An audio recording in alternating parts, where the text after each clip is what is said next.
Please welcome Global Head of VR AR Strategy from Unity Technologies, Tony Parisi.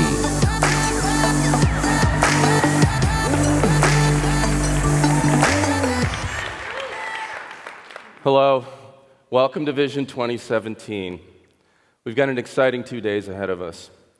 If you were here at last year's Vision, you might remember it was mostly about gaming, because the game industry is always the first to jump on any hot new technology. Well, we now know that virtual, augmented, and mixed reality are impacting every aspect of how we work, play, and communicate. This year's Vision brings together creators, leaders, and innovators from across industries in a shared exploration, a conversation about what's possible with this awesome new technology. Now, I've been in immersive computing for some time now, a few more years than I'd shared to count.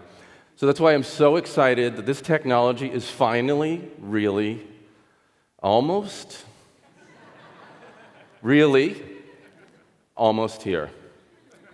But we all know we have a long way to go before immersive experiences are an essential part of everyone's daily lives.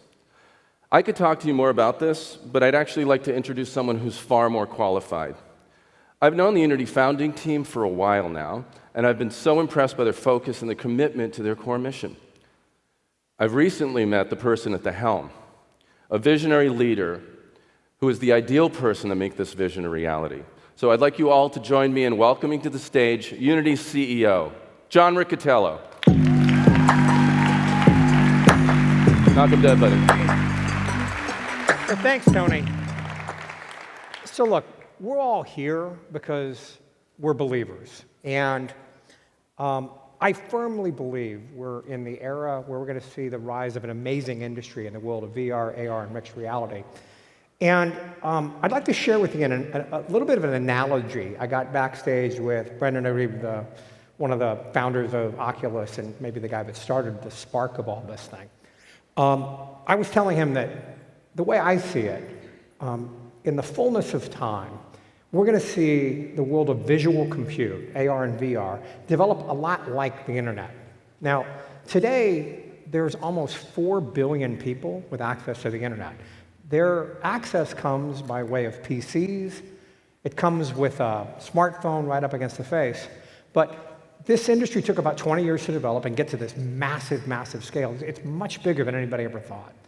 And I see a world with absolute clarity, a world that you might describe as visual compute, when we're interacting with entertainment experiences, we're interacting with data, we're interacting with our friends, we're interacting with travel, we're right in the middle of the Taj Mahal. And the metaphor that he gave me, and I thought was so apt, is that if you think of it this way, the first time we had a screen in our houses, and thank God none of us were born, was television, but that was like 15 feet away, 10 feet away.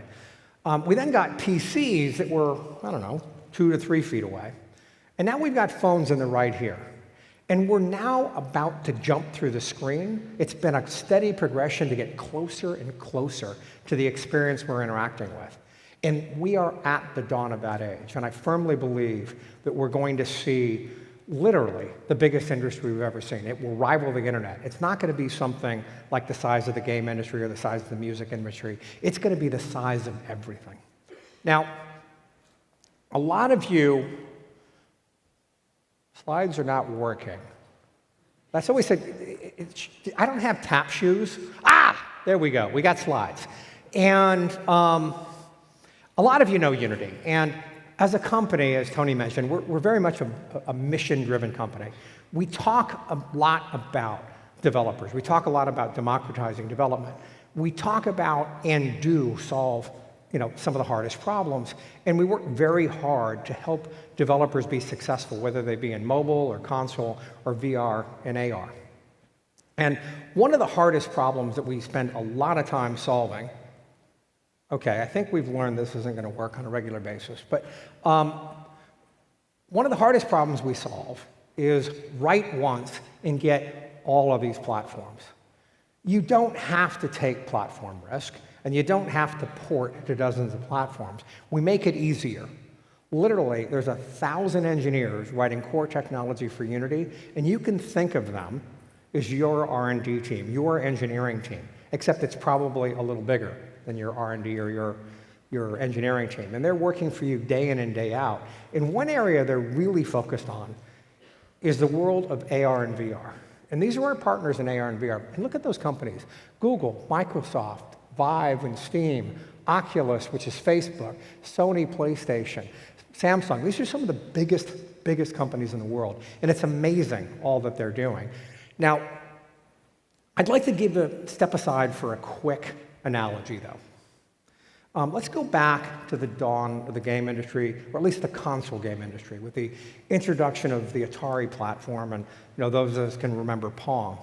We then saw sort of a table stakes battle between Sega and Nintendo, and ultimately a battle between Nintendo, Microsoft, and Sony, all bringing hardware to the market.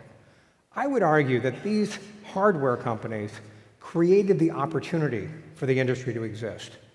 But I would say it was companies like Ubisoft with Assassin's Creed, EA with Battlefield and FIFA, Activision with Call of Duty, Blizzard, other great companies that actually created the industry. These people create the opportunity, and I believe you all will create the industry. Now, so I will tell you when we need to forward the slides, because I think we have a dead clicker here. But look, content's come a long way, an enormous way. The breadth of content gives me such an enormous amount of confidence about the future of our industry. I mean, look at some of this stuff. It is truly amazing. And what you're going to see coming in a few minutes is presentations from many content creators and innovators showing you the way. Now, a key observation on this slide is this. I'm going to go back to that analogy about the console industry. So a lot of us think it's sort of a foregone conclusion that the world of AR and VR is going to be led by behemoth companies. That the advantage, say, that a Disney has in owning Star Wars and owning Spider-Man is just, too hard to ignore. They're going to dominate. But that's not the way it's ever worked before, and I don't think that's the way it's going to work this time. So if you go back to that console war that I was talking about, Activision, Take-Two, Ubisoft, and Electronic Arts did not exist at the dawn of the console industry. They responded to the opportunity created by the hardware companies. Or let's look more recently at mobile. At the launch of the iPhone, Supercell didn't exist. Machine Zone didn't exist. King didn't exist. These companies responded to the opportunity, virtually bootstrapped. And I think you have that exact same opportunity today. Now, before you get too excited, and I know there's a lot of excitement to be that next generation company, I think we need to think for just a minute. Now, about a year and a half ago, I put this slide up. I called it the gap of disappointment. And what I was contrasting was my expectation for how the industry would develop versus the analyst forecasts. And the analyst forecasts were exuberant and super aggressive. And the point that I was trying to make is the hardware and software wasn't ready for prime time, and it wasn't going to take off like this. And that in the long term, I believed the industry, in fact, would exceed the opportunity that any of these analysts saw coming. The key point is, I think in long term, it develops like the internet. Go back to analyst forecast of 1999, 2000. The internet was going to be a sector in our economy. You know, damn it, it is the economy. And I think that's where we're going with visual compute. Now, the analysts, as clever as they were, they took this slide, lowered their forecast a little bit, and they called it, I think it was a trough of disillusionment. It sort of rhymes with a gap of disappointment. But here's a couple quick thoughts. Thought number one, if you know any analysts, pigeonhole them, show them the slide. It doesn't do us any favors to see forecasts we're not going to make. The second thing is, when they write about their trough, their gap, or whatever it is they're talking about, remind them of this as well. While they had forecast $5 billion in 2016, the industry achieved $2.5 billion in 2016 from a near zero start in 2015. That is stupendous. So measured on the wrong curve, it feels like the industry came up short. Can you think of many industries that went from a zero start to $2.5 billion in 1 year? That is absolutely staggering. And we should be super thankful that it's been that successful thus far. And the promise in front of us is huge. Now, one point that I put in here in terms of time frame, and I'm about to talk to you about time frame, is that at least in my vision of the world, the industry in its actual performance will cross the line of the analyst and exceed what the analysts are saying by the year 2023. And what I'd like to do now is talk to you about some of the precedent conditions that need to be true for this to happen. And I believe they're happening as we speak now. Now, the first point is price point. And in order for us to have a mass market, a truly global mass market, I think what we need to see is a price point under $1,000 for the CPU, the GPU, the head-mounted display, and the controllers. We're not there today. Yes, you can strap it to your PC or your phone and get there, but you can't get there all in. And I think it's an absolute requirement for us to hit a price point under $1,000, and I think it's a requirement to have a pathway down to a significantly lower price. That is in the works. I've seen it. I know what's going to happen. I'm not responsible for those price decisions, but I know that the leaders in this industry want to see this happen and will, in fact, make this happen. The second point that I'd point out is mobility. Now, what I picture is something that I think a lot of you picture. And it's not a head-mounted display with a big cable off the back of your head strapped to a 30-pound water-cooled tower PC. I picture a world where it's all on board.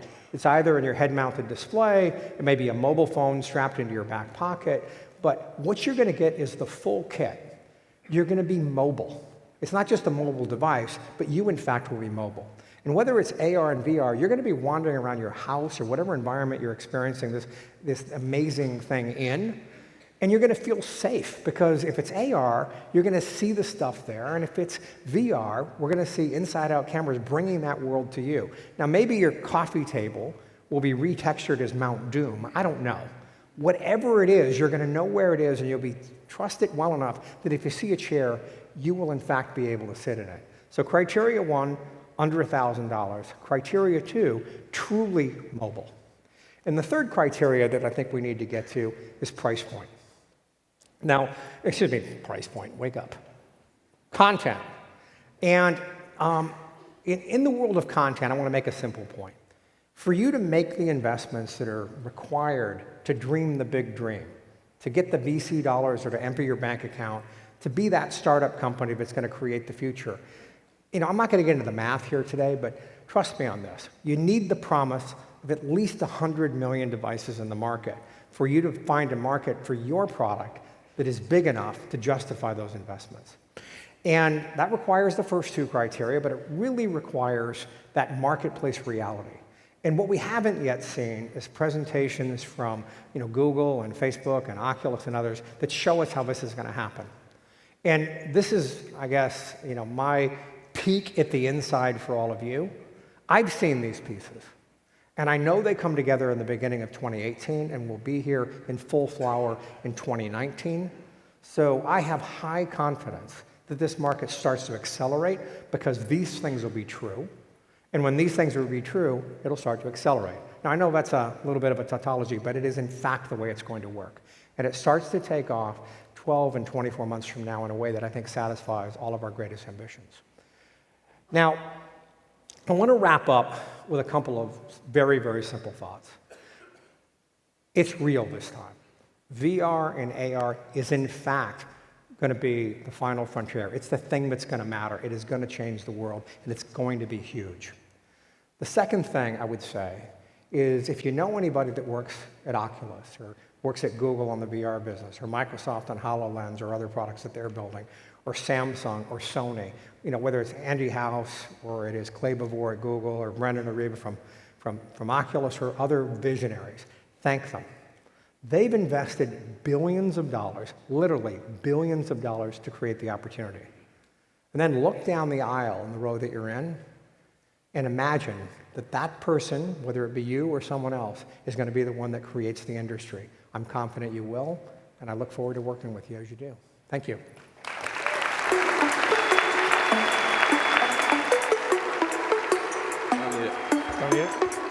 John's trying to give me the clicker. I'm like, I don't know, that didn't go so well last time. So in our little community here, we're still excited about VR, AR, MR. We tend to think of this as a new thing, right? And there's a lot of new stuff, obviously, but it's not really new technology. It's been around for years. Now, I'm not talking about those early VR innovations from around 50 years ago. I think we've all heard about that at this point, right? No, I'm talking about technology that's millions of years old, which is why I'm super excited to introduce this next speaker. So, I'd like you to welcome to the stage Richard Dawkins.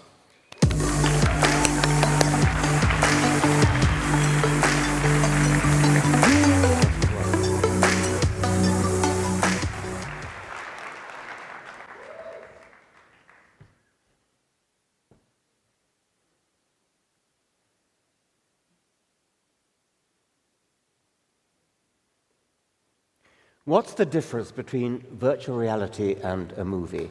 Both have the power to transport us through magical landscapes far from reality. The difference is that VR is responsive to the viewer. She turns her head, and the images presented to the retinas move in sympathy. VR is fantasy, but it's constrained fantasy. Constrained by data fed in from the real world, data about the head movements of the user, foot movements, hand movements, and so on. I suggest to you today that our perception of reality is like that. It's virtual reality, but it's run by software in the brain. We don't see faithful, unadulterated data from the real world. Instead, what we see is a constructed model world, constructed by the brain in much the same way as VR software constructs an apparent reality in the computer. And the model world is constrained and updated by data flowing in through the sense organs in much the same way as the VR software in the computer is constrained by data from the head movements, foot movements, hand movements, etc., of the person wearing the helmet. At night, when we dream, our virtual reality is not constrained by such practical considerations and is liberated to wander in strange wonderlands, as strange as anything the computer can generate. This is a famous illusion, the Necker cube. In the real world, it's just a two-dimensional pattern of pixels on a screen. But what you see is a three-dimensional cube. And there are two alternative cubes which are equally compatible with the two-dimensional pattern of lines. Half of you are now seeing one of the two cubes. The other half of you have constructed in your brain the other possible cube. If you look for a while, you'll see it flip from one orientation to another. By the way, I think the Unity logo, is that down there doing something like the same thing? What's happening here? The VR software in the brain is capable of constructing two virtual images, both equally compatible with the two-dimensional pattern on the retina. And the VR software in the brain could have plunked for one or the other, but what it does actually is alternate. Now try this. do this. With your finger, gently press your eyeball from side to side. You can do it through the eyelid. Not surprisingly, the world appears to move. It's as though you're seeing an earthquake. And of course, you'd expect that because the retinal image is moving as you press your eyeball. But now move your eyeball in a different way. Instead of using your finger, use the muscles that are properly meant to move the eyeball, the oculomotor muscles. Swivel your eyes around, looking around the stage. Now you don't see an earthquake. What you see is an absolutely steady image, even though the retinal image is actually moving in much the same way as it was when you poked your eye with your eyeball. What's going on here? Well, we'd go mad if every time we moved our eyes we saw an apparent earthquake. The brain's model of the world has to stay still even when our eyes swivel. What's going on is that the brain, when it sends an order to the oculomotor muscles to move the eyeball, it sends a copy of that same order to the virtual reality software in the brain, telling the virtual reality software to move the apparent image, move the model image in exactly the right way to anticipate, to compensate for the movement of the image on the retina. So we see the world stay still, we just seem to be looking at a different part of it. Now, it may have occurred to you that there's a brilliant experiment that could be done to test that. If you could inject the muscles of the eye, the oculomotor muscles, to paralyze them, so that when the brain gives the order to move the eyeball actually stays still, and yet a copy of the order is sent to the VR software in the brain to move the model in anticipation, in compensatory anticipation, you will see an earthquake when actually nothing moves at all. Now, it's hard to imagine volunteering as a subject for such an experiment, having your eyes injected, but a German scientist, Kornmüller, did exactly that, and he got precisely the expected result. Birds, by the way, have a different method of keeping the virtual model steady. They actually keep the head steady.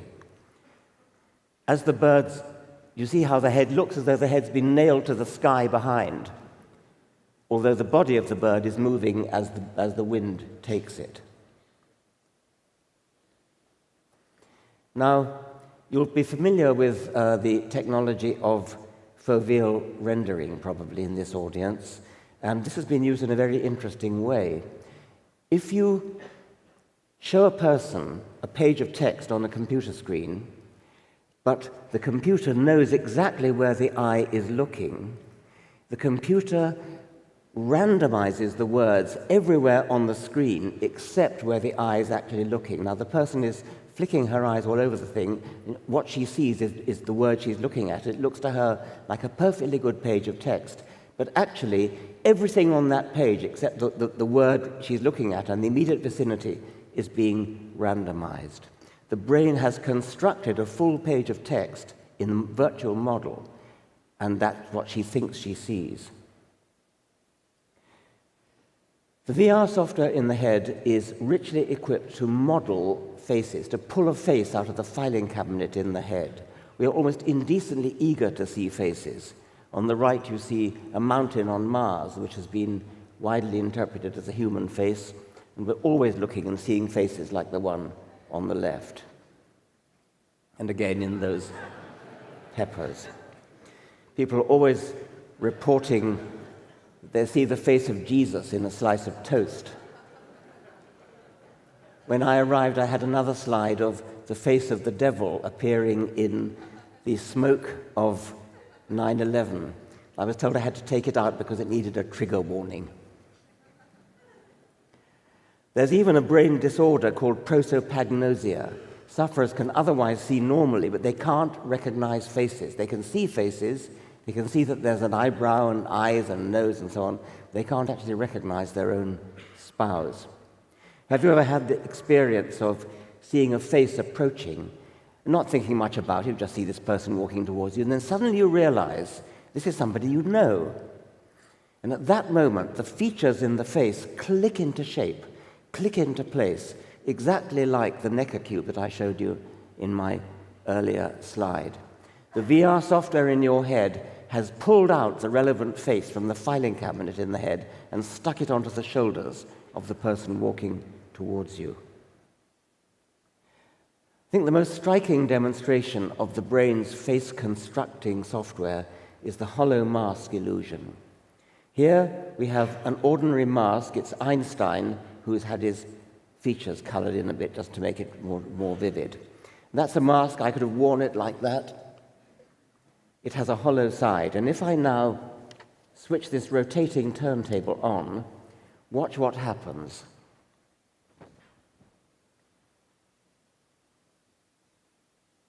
Doesn't it look solid? And it's rotating in the wrong direction. This is an ordinary mask. It's simply rotating round and round. There's the solid side of the mask. And watch what happens when the hollow side comes to the front. Are you getting it?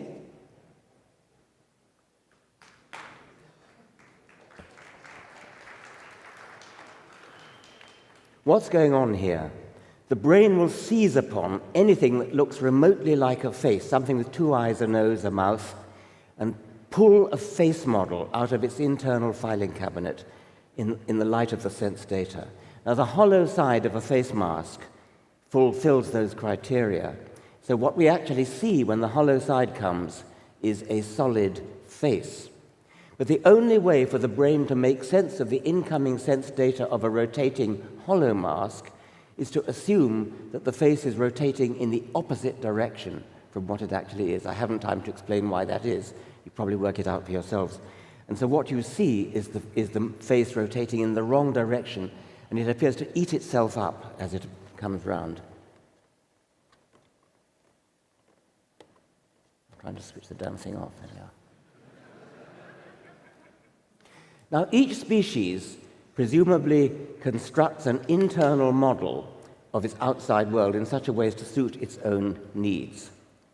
This is the star-nosed mole, Condylura cristata. It's almost completely blind, but it catches live prey like worms and insect larvae with astonishing speed, and it does it by a very, very highly developed sense of touch. That thing you see in the middle of the nose is a special sense organ made of 11 fingers on each side, which are highly, highly sensitive to touch. And you can bet that this mole's internal model in its brain is very, very strongly dominated by that organ. And there's good evidence for this. Firstly, the Canadian neurologist Wilder Penfield exposed the sensory organs exposed the brain of human patients and drew this diagram illustrating the relative weight given by the brain to the different parts of the body. And you can see that the human brain gives enormous weighting to the hands and the organs of speech. Now, Pettigrew did the same thing for the star-nosed mole. So there's the brain map of the star-nosed mole, and you can see that once again the hand is prominent because it uses it for digging. But look at the amount of brain given over to this sense organ, this feeling organ. I'm going to end with an irresponsible speculation based on this. I suggest that bats hear in color. We all get a bit fed up, I think, when we see false color images. I do. This is an image of the moon using false color to designate geological differences. False color images are used commonly for such purposes. And I get rather annoyed and I say, well, is the moon really that color? No, of course it isn't. We're using false color simply as a badge, as a label, to illustrate geological features. I want to suggest that that's all we ever see when we see a color like red or blue. If you look at my socks, assuming you're not colorblind, you'll see one red and one blue. But red and blue are simply labels used by the brain to label long wavelength and short wavelength, respectively. There's nothing inherently long wave about the hue blue, about the hue red, nothing inherently short wave about the hue blue. Those labels are simply being used by the brain for convenience. Now, when bats lost their sense of sight, they're not completely blind, but they're largely blind, Their ancestors had relatively good vision, as good as most mammals have, not as good as ours, but as good as most mammals have. And they had color vision, not three-color vision as we had, probably two-color vision. They had color vision. When they went effectively blind and started using echoes instead of sight to find their way around in the world, what would have been more natural than to commandeer the hue, red, blue, etc., and use it for some other purpose? A bat needs a model of the world that's convenient for its way of life. It's probably much the same as the model of the world that's used by a swallow, which is a fast-flying animal that has to navigate through three dimensions, avoid hitting obstacles and catching insects. A bat is doing exactly the same thing, but in pitch darkness. A bat and a swallow need the same virtual model of the world in their head. In the case of a swallow, it uses color as a convenient label for long wavelength, short wavelength, etc. Why wouldn't a bat? It would be wasteful for a bat not to use color as a label for the same thing. So I'm suggesting that, that bats hear in color.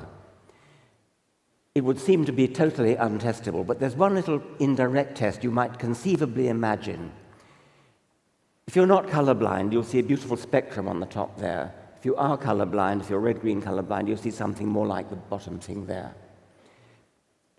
Colorblind people, about less than 10%, between 6 and 10% of the males in this audience will be colorblind. What is wrong with you is not in your brain, it's in your retina.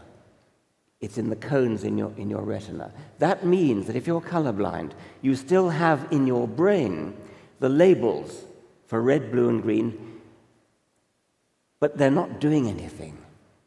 And so my suggestion is that if a wilder Penfield were to come along and stimulate your brain, if you allowed him to open your skull, he might be able to find those labels and give you a wow experience of seeing a color that you've never, ever seen in your life before, if you're colorblind. Rhinoceroses, like bats, have largely given up the sense of sight, but where bats use echoes as a substitute, rhinos use smell. Do rhinoceroses smell in color? If you think that's ridiculous, I haven't done my job today. Thank you very much.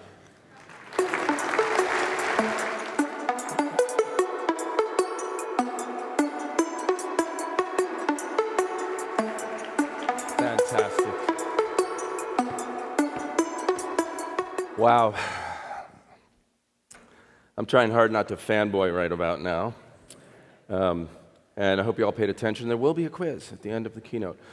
Okay, so as Richard pointed out, as he spelled out so eloquently, we've got a lot of this hardware and software inside us already.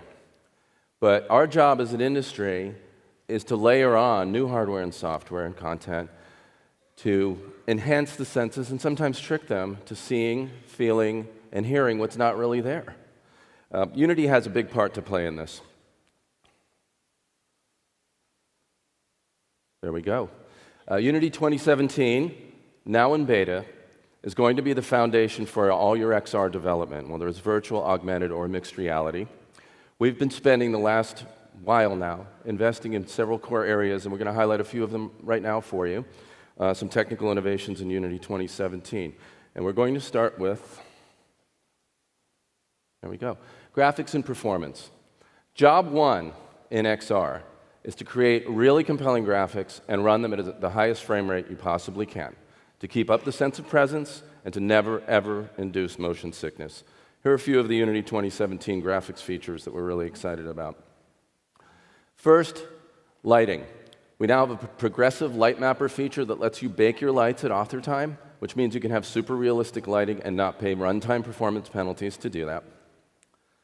We also have single pass stereo for mobile now on your Gear VR and your Daydream builds, and you can now have the scene rendered just once for both eyes instead of going through the scene twice, once for each eye. It's a big deal. It doesn't actually save you 2x in performance, but it's about 30%. It's pretty amazing.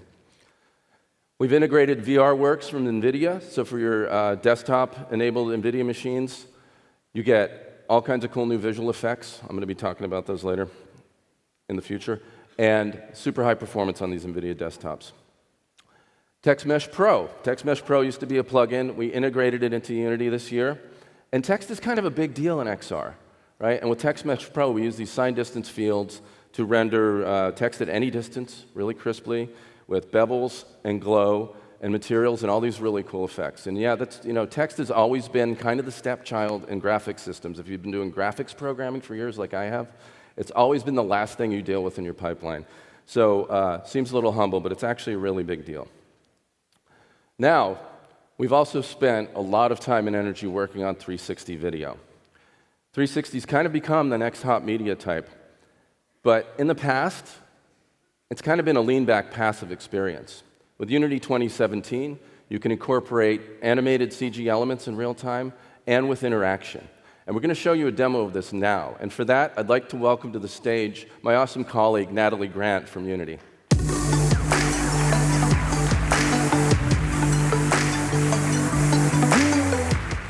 I also want to give a shout out to Murata. Murata is an agency that creates interactive experiences. They specialize in VFX and animation, and they built this demo that we're going to show you. Take it away, Nat. Thanks, Tony. So here we have an open project with VR mode enabled so we can see our headset view below. This is a simple 360 video. We place the video on a sphere and a camera in the middle. So let's go ahead and take a look. Dinosaur. Nice dinosaur, Natalie. Thank you. This is obviously a CG object. With Unity, you can do compositing and visual effects, but in real time and for VR. And if we look up, these birds are also CG objects. And you may notice that some of these guys are actually flying behind the gazebo, but in front of the sky. Even though we're playing a video, we can occlude or hide objects. This adds a subtle but powerful touch of immersion. I want to make sure everyone in the room is getting this. That gazebo is not a CG object we placed in the foreground. Right. Right? Right. It's 2 layers of video playing simultaneously. So if we look inside, we have a second, smaller sphere. Notice how you can see the gazebo, but the rest is transparent. This inner sphere has a shader, custom built for this demo, called Alpha Mask. It's blocking everything but the foreground. I'll swap languages here and say it another way. Over here on the right, this is the mat, or alpha, and we've keyed in the birds. So between these 2 layers is where all our CG objects can hang out and have a good time. This is the illusion. It's a fast, inexpensive cinematic trick. I'm just sure there are filmmakers in the audience who are dying to get their hands on this to try stuff like that, because that's actually from film, that technique. That's amazing. Yeah. Let's take one more look at the environment we've created. So you can see we put text here as navigation markers so that we can travel around. This is gaze-based locomotion. So if you can see this little red dot here, that's the center of where I'm looking in my headset. This is what VR is all about, feeling like you're there. So let's go ahead and stare in this direction to take us closer to the water. All right. So this has triggered a different video to play on the same sphere, but we feel like we've moved. Very sneaky. Finally, the best part. I want to show the power of real-time rendering. If I decide I want to add some more birds, maybe for a little bit of a Alfred Hitchcock effect, all I have to do is select the birds and scroll up the slider, and it's instant. And then, OK, I'm getting a little creeped out. I'm going to bring it back down again. And if you stare at the sun, you'll see that the birds disappear when they fly across it, just like they would to the human eye. A video alone can't do that. But in Unity, we can, and it's super simple. We placed a light source outside the sphere, right behind where the sun is in the video. And that's the magic effect. And now, we have super cool J.J. Abrams lens flares. So that's it. 2 layers, CG objects, interactivity, locomotion, and light. These are just a few small ways to make a regular 360 video interactive and immersive. And that's what everybody really wants. It's so cool. Thank you so much, Nat. So look, that's 360 video with real-time CG in it, right? And interactive elements. I can't wait to see what people are going to do when you get your hands on this, and it's in beta in Unity 2017 right now. The other feature we're super excited about for doing cinematic VR is Timeline. It's a simple drag-and-drop tool for creating animations and sequences. And to tell you about Timeline, I want to bring up to the stage from Unity Sarah Stumbo and Mike Wetherick.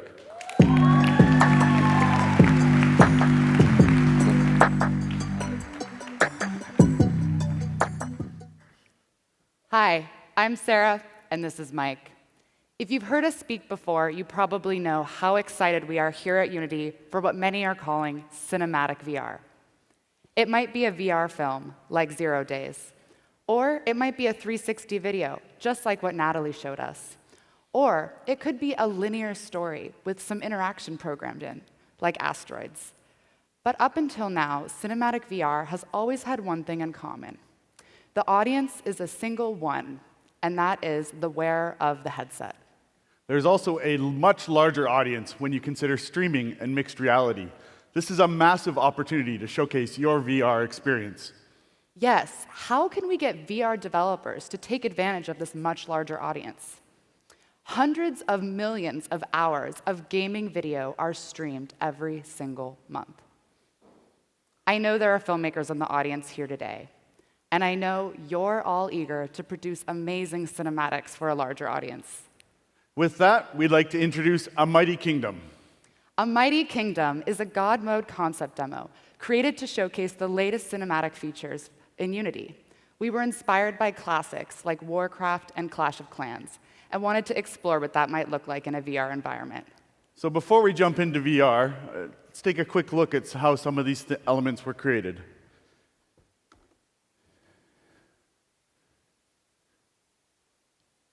Maybe.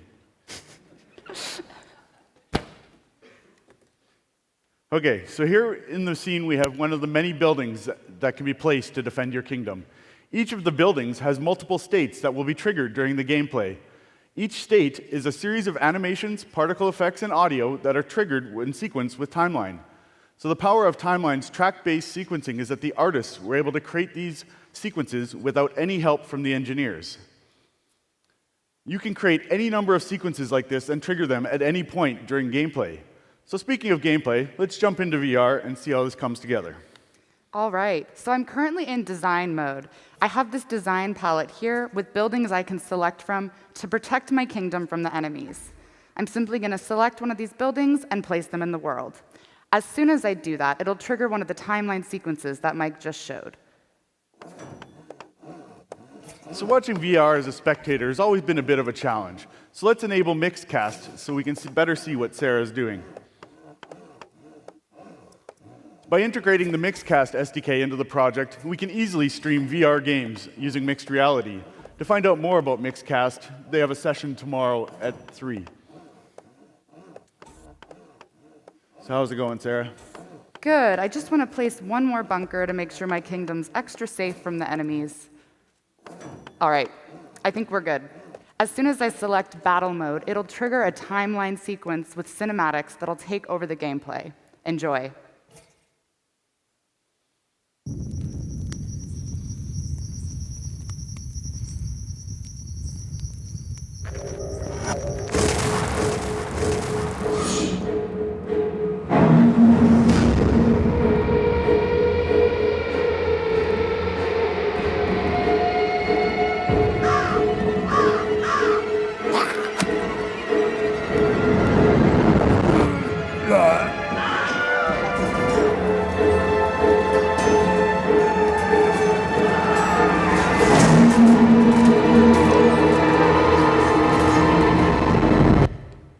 So what you just saw was a timeline sequence set to override. So what you just saw was a timeline sequence set to override the display of the game for us, the viewing audience. Using a combination of timeline and Cinemachine, we can create player-directed cinematic experiences for our audience from within VR. Within VR, Sarah still sees things in world space animation, But for the streaming audience, it customized the experience for us. So Sarah, how's the battle going? Can we get a closer look at some of the units? Yeah, if I select one of these units in here, I can get a closer look exactly what's going on.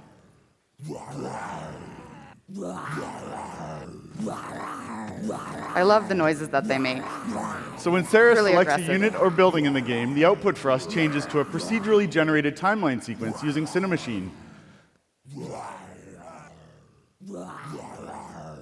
So using Cinemachine's cloud system, it dynamically figures out the appropriate camera angle and builds a movie for us, the viewer.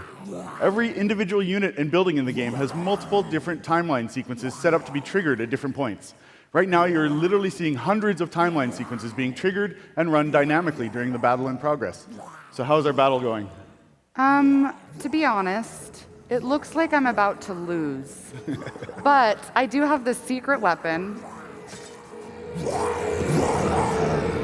I have this hammer here, and all I gotta do is boom.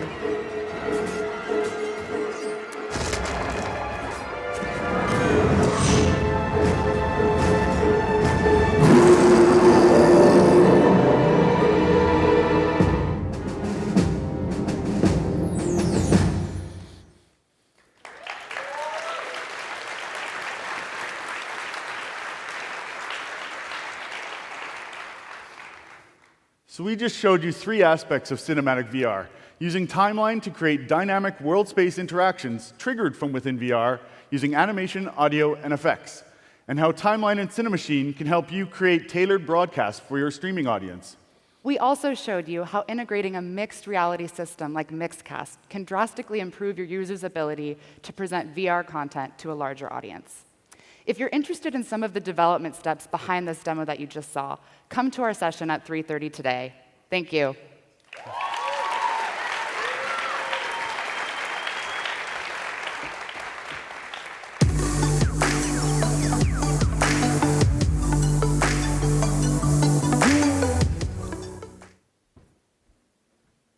Hey, I'm randomly Chris Milk. I'm CEO, co-founder of Within. I'm Aaron Koblin, co-founder and CTO of Within. We're excited to be here today to share with you some of the new developments from our company. So what is Within? That's the wrong slide.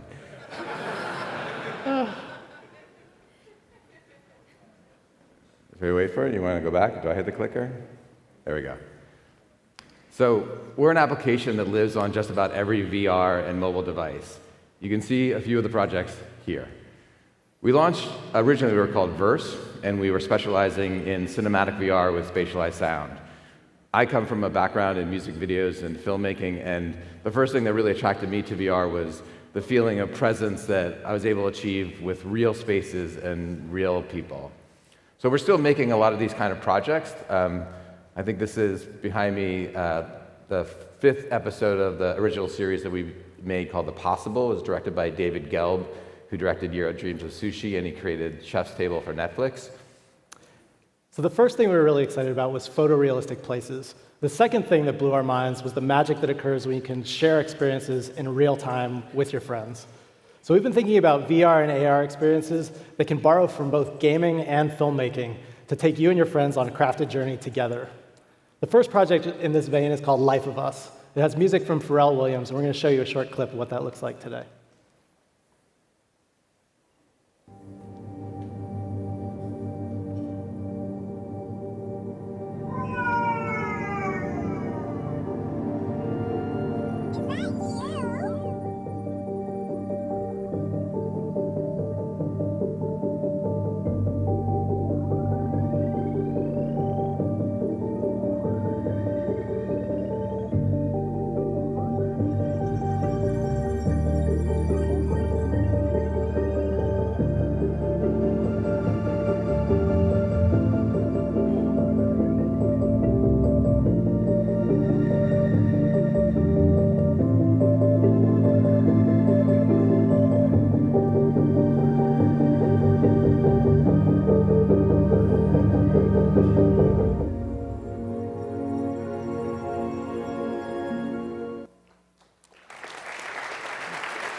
So what you just saw were some of the stages of evolution that you passed through during a billion-year process that's been condensed down to 7.5 minutes. Up to 4 friends can go on the adventure together, and you can, thanks to Unity, enjoy it across a variety of different VR headsets. The pioneers like Jaron Lanier realized long ago that embodying creatures in virtual reality was an incredible experience. And sharing that experience with your friends was infinitely more fun. Talking together as tadpoles for the first time for Aaron and I was a completely surreal experience, but what was amazing about it was how we could still recognize the humanity of each of us inside this low polygon form. What's more, using modified voices, both of yourself and of your friends, gave you an excuse to actually become the creature, or at least act like an 18-year-old huffing helium. We believe that shared experiences are deeply connecting and that storytelling in shared environments is an entirely new medium ripe for exploration. Today, we're excited to announce that Life of Us will be launching in IMAX experience centers globally later this year, and followed by a release with an app shortly after.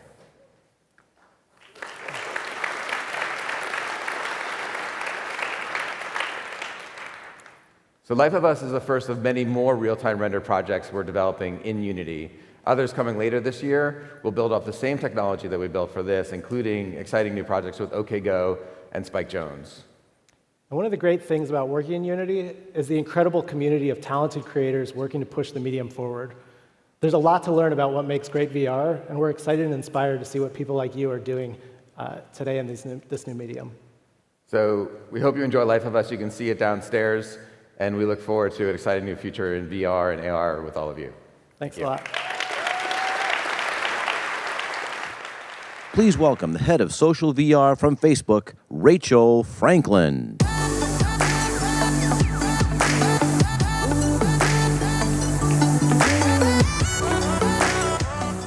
Hi. So I'm excited to talk to you about virtual reality as a platform that's based around people. Now, we know that virtual reality is special because it gives you this magical feeling of presence. It's the way to be with someone that you care about when you're not actually physically together. And we at Facebook believe that this is a platform that is built around people. And we think that there is an incredible amount of work that we need to do to come together to build experiences where people can share with people they care about in a way that's different than anything that's been done before. So now you all know how immersive and how real virtual reality feels. Well, when we have a selfie stick in VR, people smile every single time, for real. One time, we had a bug in our software. It was early days, and we had 2 people, and their avatar hands got stuck together. So they couldn't stop holding hands. And incredibly, they found themselves blushing. And the guy even said, "Hey, I think I need to go home and tell my wife." So even though it's you in a headset, it's still you in VR. You're connecting with others in a more immersive way as an extension of who you are. And the technology actually lets your humanity shine through. So at Facebook, we see 3 primary building blocks in order to build this basis of the people-first computing platform. The ability to be yourself in VR, with friends and family, in a space where you can create anything or bring things into your space to spend quality time together. Now, based on these building blocks, my team just released Facebook Spaces in beta. And it's the first Facebook product we've built to start bringing our vision of VR as a social technology to life. It's available in the Oculus Rift early access section of the Oculus Store, available for Oculus Rift and Touch. And Facebook Spaces is a place for you to be yourself in VR, with your real friends, no matter where you are in the physical world.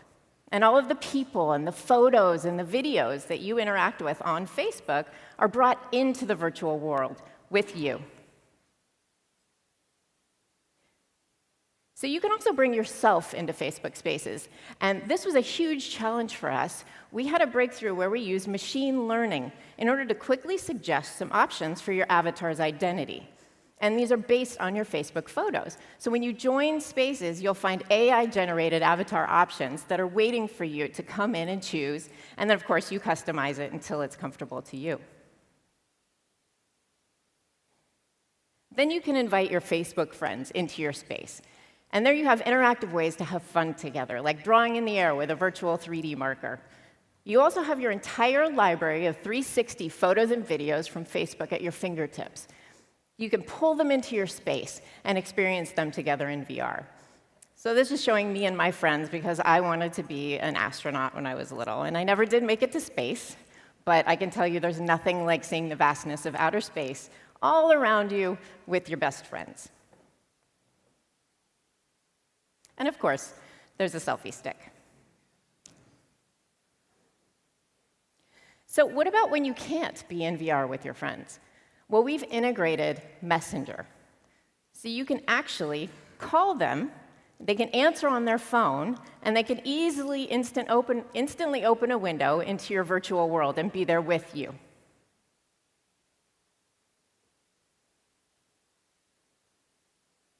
And all of this was built with Unity. It's already been awesome to see how much fun people are having with their friends in VR and being themselves.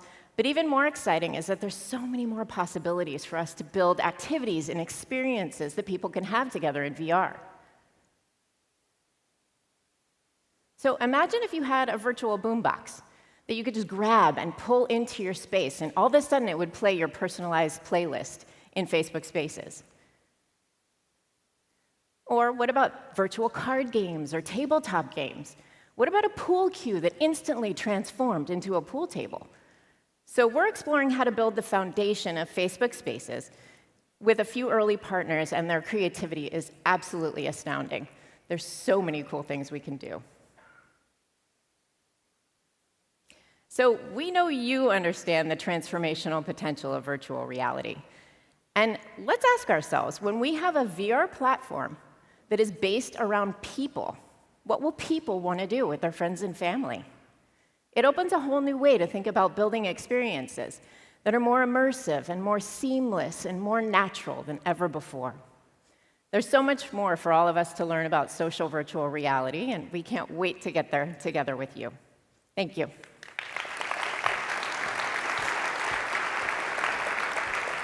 Please welcome producer from NFL Films, Jason Weber.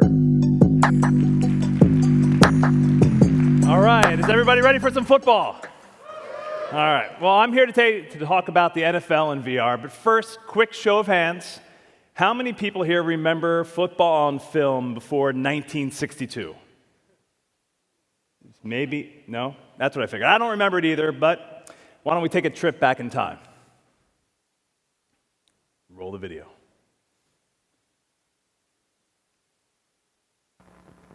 $52,000 brave the rain in the Coliseum as the Rams become the first team in the league to play before more than them shift into high gear on the first scrimmage play. Johnny Unitas twirls a long pass upfield. Ray Burry's under it, and he pulls it in to complete a 62-yard beauty that puts Baltimore inside the Ram 20. So you see old-timey announcer, marching band music, kind of newsreel stuff. Then in the early 60s, NFL Films came along and turned the coverage of football on its head. That's not the slide. Football is essentially performed on a stage, one that's 100 yards long by 100 feet wide, 160 feet wide.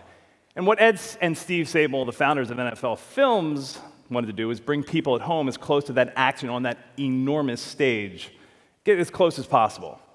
And this is how we've done it over the last 50 years. Now, off the field, it has meant bringing cameras and mics into locker rooms and meeting rooms as major decisions are made.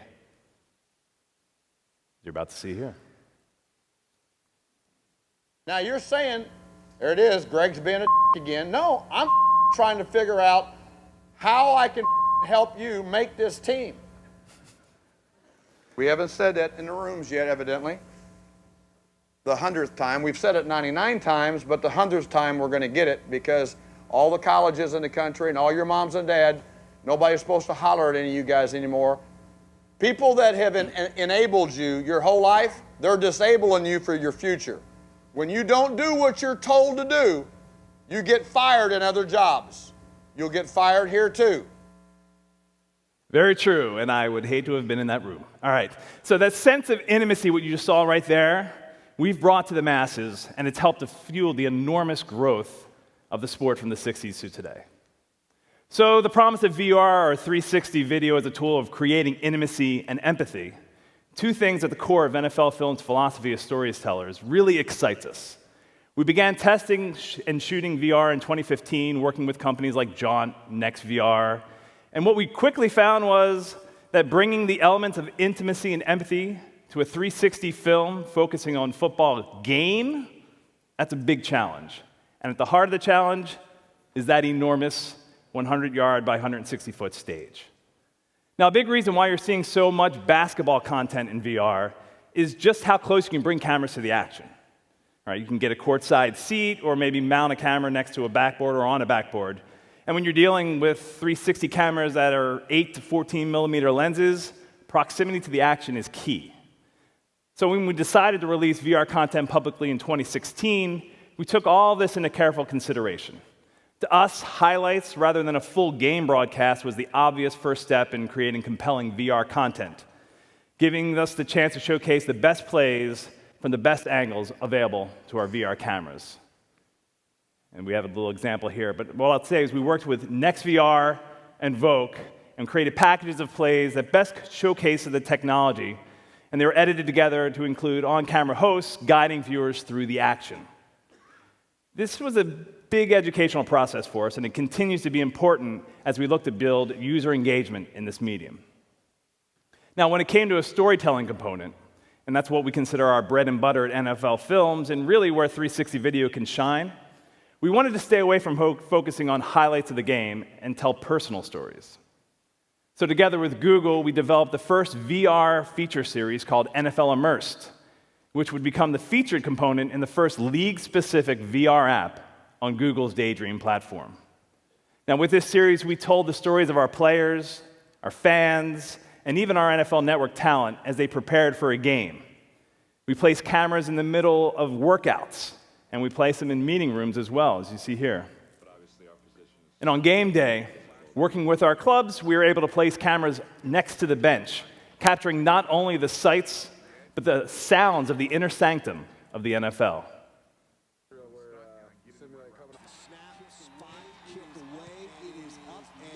Also place them in the end zones.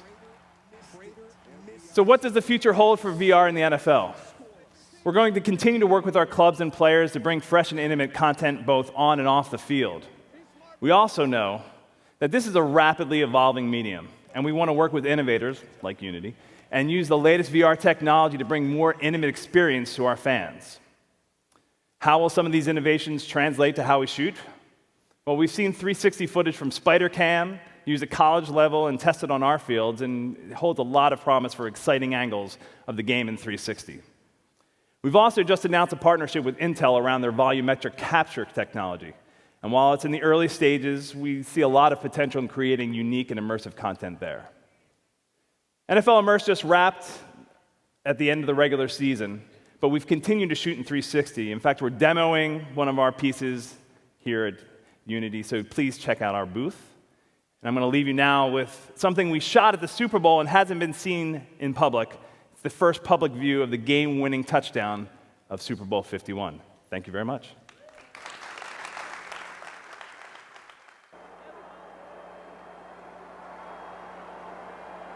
Second and goal to go from the 2. Toss sweep right for James White. Tucks it under the right arm. Cuts it upfield. Driving forward. Diving to the goal line. A touchdown and a title for the Patriots. They have completed the greatest comeback in Super Bowl history.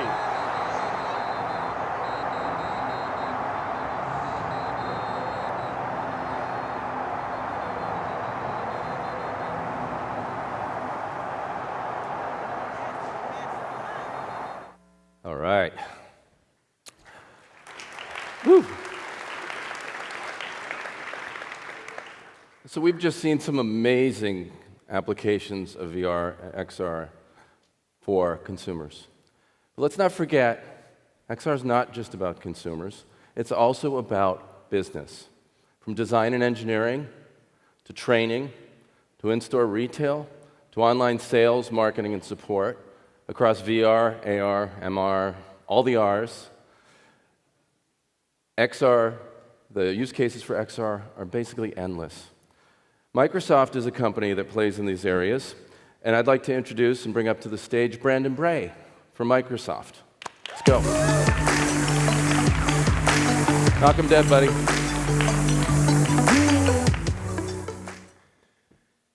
It's the 5th century BC, and Simonides is doing what Greek poets do best. He's at a party. After giving a toast to a Thessalian nobleman, he steps outside for a conversation, and just then, the banquet hall collapses, entombing everyone inside in shards of marble.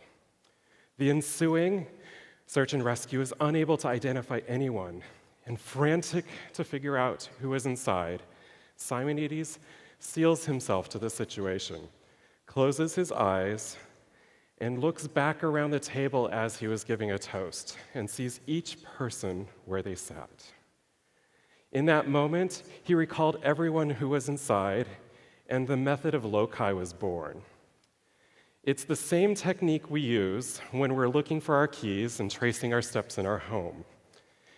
We as humans are spatial creatures, and evolution has made spatial memory one of our strongest capabilities. We also live in two universes. A universe where we have atoms and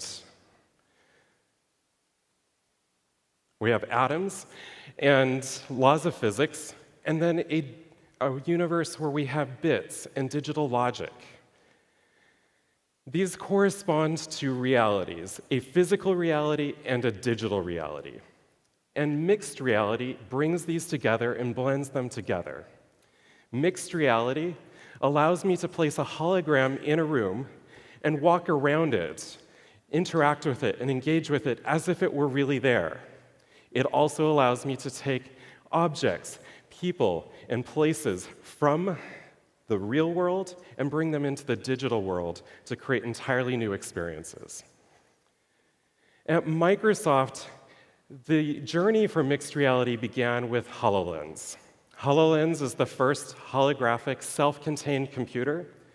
It contains technology called inside-out tracking, which allows you to freely move around a space without pre-configuring the room or having to set up external sensors.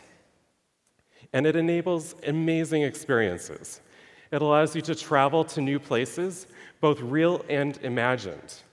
One of the experiences in the store today lets you go back to prehistoric times and see dinosaurs. You can see a Titanosaurus at full scale, and you could walk around an auditorium as large as this and still stay in the experience. HoloLens also lets you see your world in new ways. One of the more common things developers do today is they use the ability of spatial understanding to measure things. You can look at furniture in your room, and you can also look at art before you place it in your house. And for business, it brings an entirely new dimension to solving commercial problems. With that, we've seen training experiences go from weeks down to just days. And it's developers here that are making all of this possible. With great tools come the possibility that we can explore new things, and it's tools like Unity that are making this possible. If you haven't tried HoloLens, we have one of the developers building an app experience here at Vision today, and I encourage all of you to come downstairs to the exhibition hall to try it out. Now, in mixed reality, we have the ability to take holograms and apps. These are synonymous. Holograms, when you place them in your room, you can leave, come back to the same place, and it's still there. In the digital reality, we can still do the same thing and use spatial understanding. This is Cliff House. This is the Windows operating system for mixed reality. It allows you to place and arrange your apps around this space. You can create a gaming basement, a productivity room, and you can also go back and create an entertainment balcony. All of this is just the beginning for what we're seeing in mixed reality on Windows. The technology that made HoloLens possible is inside-out tracking, and we're bringing that to an entirely new class of devices, immersive devices. The first of these, the Acer Windows Mixed Reality Development Edition headset, is already in the hands of developers. And our partnership with Unity is very strong. We continue to collaborate to improve workflow so that content creators like all of you can bring mixed reality content to all of the devices that are available, both HoloLens and immersive devices. And it's my pleasure to tell all of you who are here in the audience today, we'll be giving you a free Acer headset this summer.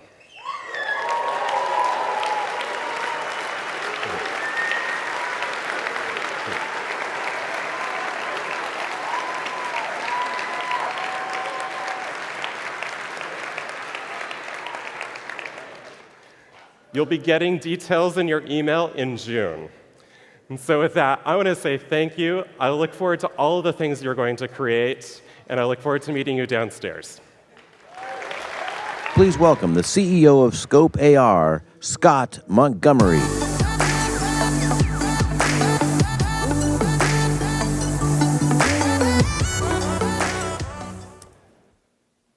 Hi there, I'm Scott Montgomery, the CEO and co-founder of Scope AR. And we develop industrial augmented reality that puts knowledge where you need it. And 6 years ago, we chose to work with Unity because of its amazing plugin architecture, and I'm really, really glad that we did. This is a short clip of our first publicly available demonstration, and it was such an amazing response that we decided to build a business on it. So the reason we're so excited about augmented reality is it's really the future UI paradigm. It's the culmination of a lot of technologies that are finally maturing. So the first is IoT. Machines spitting out millions of machines spitting out trillions of transactions. And all of that data needs to be stored in the cloud in the form of big data, and then analyzed through machine learning and AI algorithms to finally deliver actionable information, intelligence, and instructions. And this is where AR comes in, showing you this information visually in a contextually relevant way. And you can interact with this data in the intuitive way we've always interacted with the world, with our hands and our eyes in 3 dimensions. So with this improved comprehension, we can enable all sorts of new methods of knowledge transmission, enabling on-demand knowledge. Imagine being in a remote location like the space station, where executing tasks is critically important, and downtime can cost millions. It's impossible for an astronaut to be trained on every situation. So if something unexpected comes up, on-demand knowledge delivered through AR can be the solution. But there are barriers with mass adoption today. It's very expensive to create custom augmented reality experiences. You have to hire a dev team, and they can take weeks or months to create. So that means it's not scalable. And of course, there are new devices coming in the market all the time. So if you design something for a tablet today, it may not work on a wearable or whatever else comes in the next hardware cycle. We at Scope AR solve these problems. WorkLink is an augmented reality authoring platform that allows you to easily create workflows, and for each step, add instructional data like text, audio, video, and 3D animations to be overlaid on top of real equipment as you work on it. With a simple animation editor, adding these animations is as simple as drag and drop, and it's built for a subject matter expert. We kind of like to call this PowerPoint for augmented reality. So here are a few real-world examples of our products in use. With training, seeing the instructions allows students to understand and retain much more information than simply reading a textbook.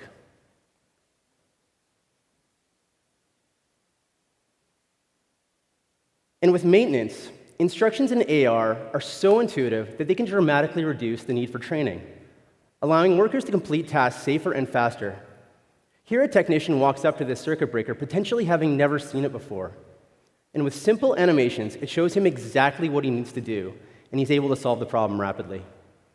In manufacturing and construction, AR assembly instructions are simplify complex processes, increasing worker efficiency dramatically. We gave a framer a pair of HoloLens, and using WorkLink, showed him step-by-step how a room can be constructed. With no tape measure, no lasers, and no blueprints, he was able to construct this room and much faster than normal. So I'm really excited about the future of augmented reality in the enterprise, and I hope you are as well. Thanks very much. I'm Scott Montgomery from Scope AR. Please welcome from NASA JPL, Victor Luo.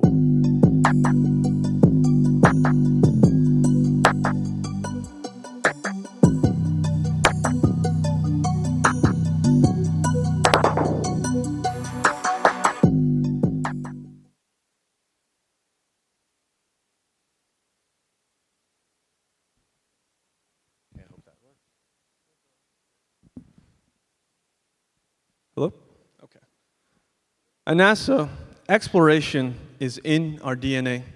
From the furthest reaches of interstellar space, all the way down to the fragile ecosystem of our home planet Earth. With technologies like Unity and the VR/AR platforms we've been discussing this morning, we're really pushing the limits of what it means to be an explorer. And as we go further and further into the cosmos, we'll need to design more capable machines to take us there. More complex systems than we've ever conceived, each with its unique risks and challenges. In order to reduce these risks and solve issues far before they ever arise, we decided to adopt VR and AR technologies to empower our spacecraft engineers earlier in the design process. Today, I want to show you a glimpse into just how we've been able to transform the way we design spacecraft. And for that, I'd like to bring up on the stage the project lead at Protospace, Marty Vono.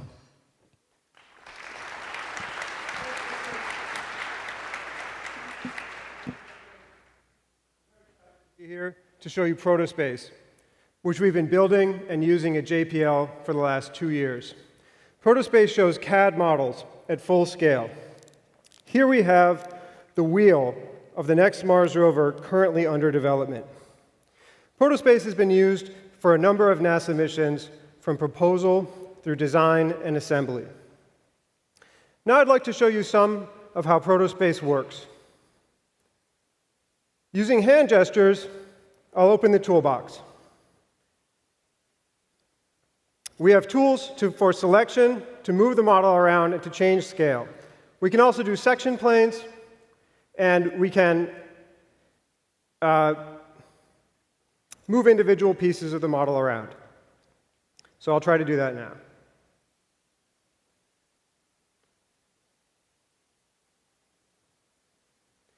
One of the most important uses for Protospace is collaboration among our mechanical engineers.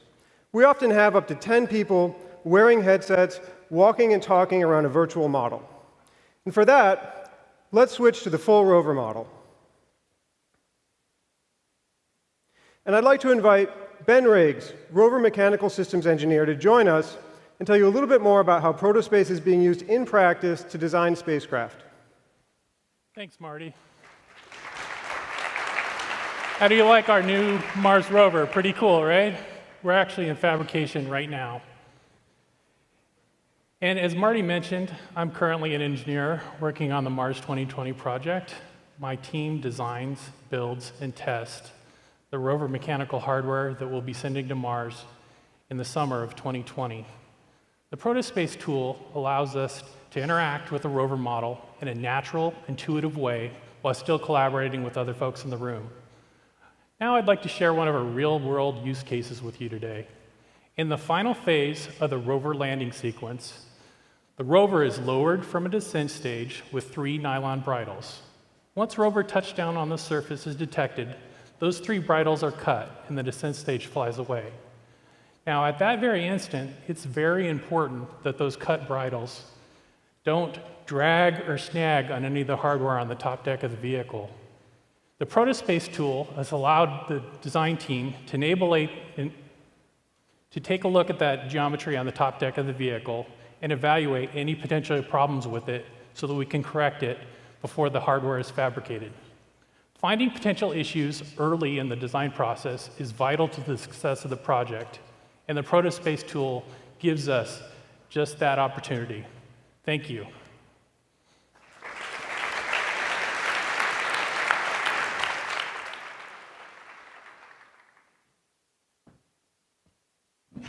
Thanks, Ben. Thanks, Marty. What an awesome demo.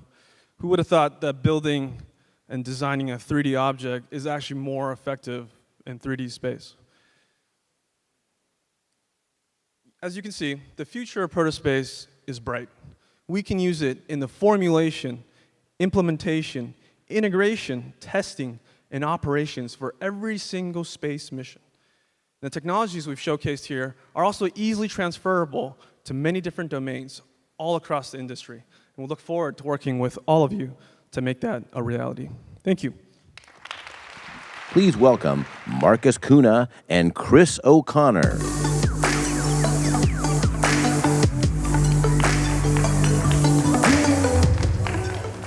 So, good morning, everybody. Audi loves advanced technology, not only in our cars, also at the point of sales. As a premium brand, we are highly interested in a good relationship between the customer and the salesperson. And finally, we want to achieve that our customers configure their car at the dealership to guarantee the best guidance through the dealer, through the salesperson. To support that, we developed a couple of digital sales tools during the last years. The thing is, those sales tools are great, they help, but they have also some limitations. Showing a car, also in 3D on a 2D screen, is limited. And with that, it was a real gift for us that virtual reality came to the market, and we're really happy about the rise of virtual reality, which started with Oculus Kickstarter's campaign, also for us. So, finally, we decided we don't wait, we go into this field, we develop a VR-driven sales application, and there was many problems we had to solve in the beginning, in 2013. We start thinking about which engine should we use. We have so complex car models. And yeah, fortunately, we came together with our friends from ZeroLight with their optimized, or let me say, special Unity version. And this was the first step why we're here on the stage today. And I guess Chris can tell a little bit more how they achieved that. Yeah, so within a virtual world, you need to believe what you are seeing. The quality must be unparalleled. This is especially true in a commercial context, as customers are going to buy the product that they are seeing. That's why, for Audi, every stitch and every detail is modeled. And rendering this amount of detail in real time is where the challenge starts. Our strategic partnership with Audi involves displaying the same asset across a number of different display devices. With our omni-channel platform, we process a car and get it ready for a range of real-time solutions. 4K point-of-sale system, as you see in the flagship stores, such as Audi City Paris, web configurators, mobile, and of course, immersive technologies such as VR and AR. Our process prepares every Audi and every possible configuration, real-time rendering every single detail and every unique vehicle configuration. With the VR experience, this enables a customer to see any Audi virtually anywhere in the world. We don't cut any corners. We aim for and achieve the highest visuals and create a believable experience for the Audi customer. The key starting points for commercial premium VR experience are high, stable frame rate, low latency, and of course, stunning high-fidelity graphics. As we all know, VR hardware technology moves fast, and there's many challenges. Rendering the scene multiple times, high resolutions, hitting 90 FPS with less than 20 milliseconds of latency. To no surprise, the future that we are working on right now doesn't get any easier. There's the complexities of AR and all the difficulties of tracking objects in the real world, and there's a crazy number of pixels that are available on 4K HMDs. But we continue to push the boundaries, and our team at Zero Light are always developing new VR experience to make the sales process more and more immersive. This is Bambra, a new type of experience, the next level in real-time compositing, using volumetric VR video combined with real-time rendering to further immerse the user. And best of all, you can experience this at our booth today down in the expo hall. And now I'll hand back to Marcus. Thanks, Chris. So yeah, I only can repeat that. We have this demo there, which Zero Light did, what means we have a fully rendered Audi R8 Spider in a volumetric video captured surrounding. That's amazing. You should try that afterwards. But I'm also here to share a little bit more of our experiences. So during the development, we figured out that it's great to show a car in a natural way. That helps customers. They're excited about the quality, but you don't touch them in the same way as if you would allow them things which they couldn't have in reality. So we expand the functionalities of our sales experience during the last 12 months and integrated some great brand experiences as showing a pit stop in Le Mans. You're really in the scene. We integrated an X-ray view to see hidden features of the car. And if you want, you can also see your car on the moon. It's up to you. So it has also an entertaining factor. It's helpful, it entertains, and our intention was, if people have one of the first good VR experience in their life at the Audi dealership, they will remember, and they will connect that with the brand, which is good, of course. But also we want to help to bring this technology, this great technology, to reality. People get inspired. They leave the dealership, and that's our experience from the first 5 pilot dealerships in Germany, and they say, wow, I have to start thinking how I can use that at home, in my business, and so on. And that's a small part we could add to this VR revolution. Finally, I want to say immersive technologies have an incredible potential. We have so many ideas what we can do outside and maybe also inside the car in the future. And I'm really looking forward to go to this journey with you guys. Thanks that we were here today, that we have this chance, this opportunity, and a pleasant and inspiring Vision Summit to all of you. Thank you very much. Thank you. Please welcome the founder and CEO of Rewind, Saul Rogers.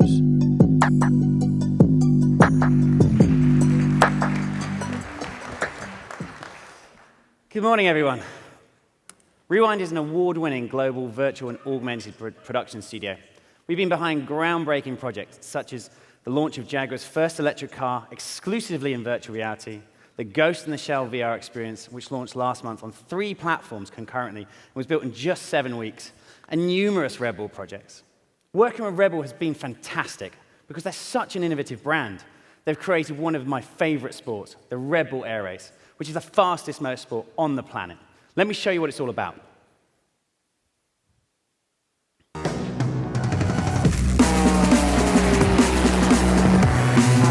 little cadence here through the chicane. Yeah, you mentioned that. Gate number 7 back there. You want to be in the red bar. Wait for the official call.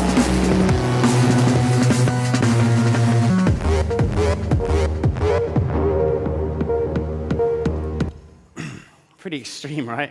These planes fly over 200 miles an hour, 50 foot off the ground, and pull up to 12 G. They gave me a ride a couple of years ago, and I tried my really best, but I passed out at 7G on camera. Not my finest moment. Because of the speed, the air race has some core challenges. First, it's complex. There's lots of rules and regulations, and quite frankly, none of us have flown a plane before. Second, safety is crucial. So they only ever allow one plane in the sky at a time. And finally, it's really, really fast, meaning often the best place to watch is actually at home on live TV, where broadcasters use multiple cameras, VFX to create the perfect viewing experience. My first thought when I saw a HoloLens was this is the answer. So we created Flight Deck, the world's first holographic live sport motor viewing companion.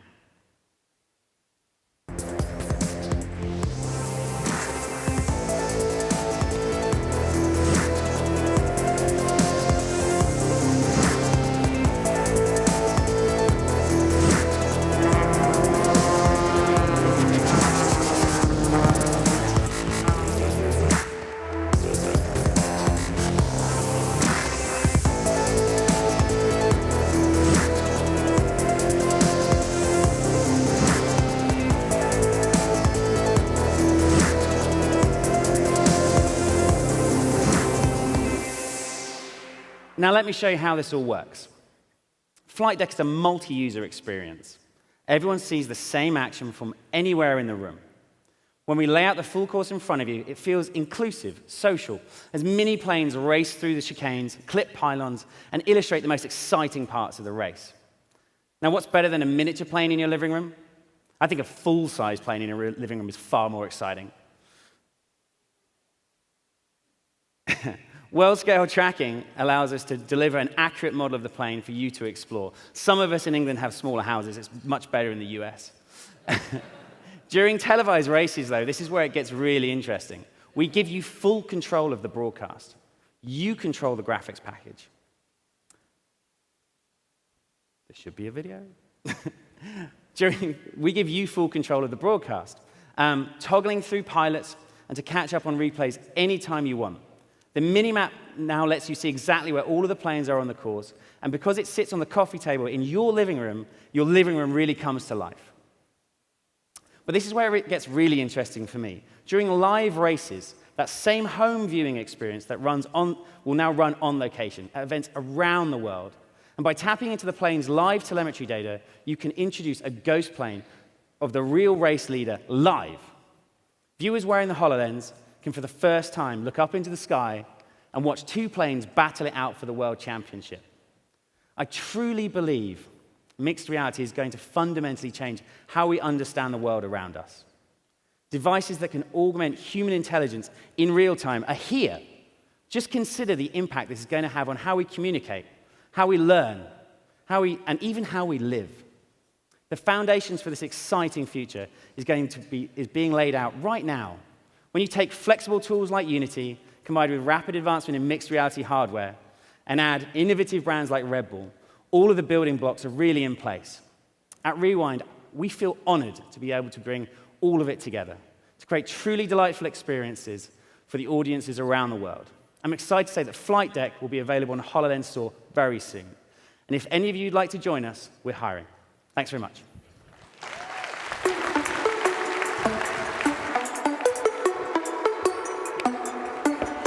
Thank you, Saul. Wow, it's amazing to see what agencies like Rewind are doing for brands to usher them into the future. And it's kind of not science fiction anymore, is it? Well, you know, we've reached the halfway point of the keynote. Just kidding. There's a little bit more to come. I think it's awesome, all the business uses of XR, because that means we're solving real-world problems. And solving real-world problems means making money. And making money means we all get to keep doing this for some time to come. So that's great. But at its heart, XR is really about making magic. It's about taking us to worlds we didn't even know existed.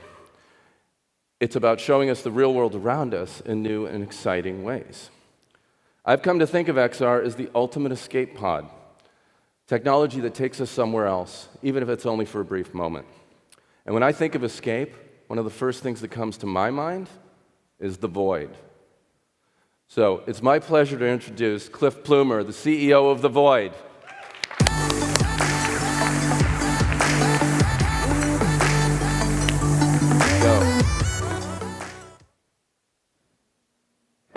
Good morning.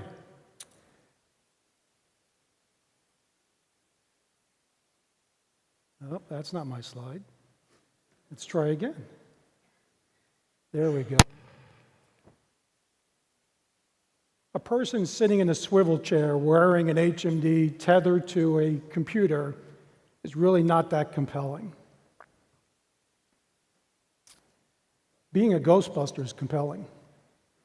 So this is the first experience that we made available commercially at the Void about a year ago. Simply, you're a Ghostbuster. Everybody grows up wanting to be a Ghostbuster. This is a compelling experience. Our guests are immersed in the world. They're interacting with the world. They're interacting with characters in the world.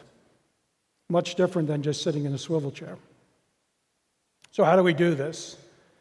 So we take a virtual world and we map it over a physical world, and we integrate, as you see in this video, a lot of 4D effects.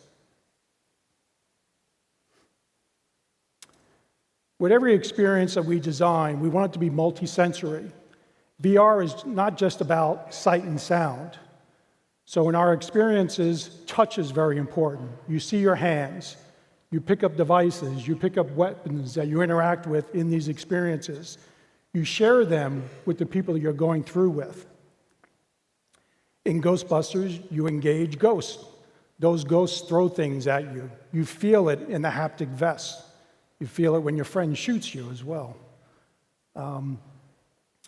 Obviously, you have to get slimed if you're in the world of Ghostbusters. So when you do, it triggers our mist spray. So you feel moisture in the air as part of the experience. The part I enjoy the most is there's a scaffolding, a shaky scaffolding on a 50-story building in Manhattan. And guests are typically fearful to go on that scaffolding.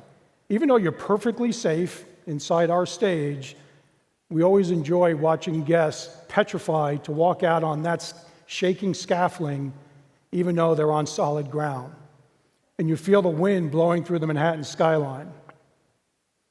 Now, without giving away most of the secrets, you all know how Ghostbusters ends. Stay Puft is destroying Manhattan, so we have to rescue Manhattan. So as a team, you have to work together to blow up Stay Puft. When you do, you smell burnt marshmallow. So again, we're triggering all those senses as part of our experience that has our guests just fully immersed in the experience.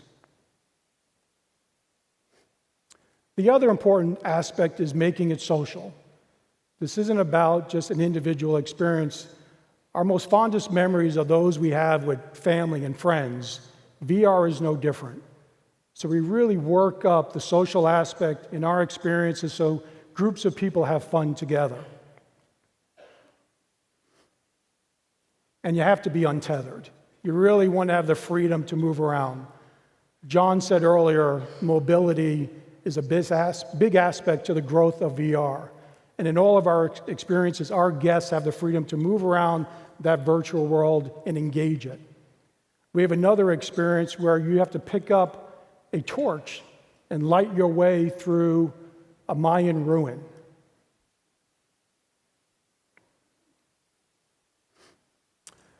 We've all been trying to find what's the economic model for VR. We're relying on a very old, proven model of selling tickets. Consumers will pay for an experience, whether it's going to a movie theater, going to a theme park, going to a museum. That's what we're doing. We're opening up Void locations almost on a monthly basis. We have thousands of guests going through our experiences on a daily basis. So there is a business model today that is working for VR consumers.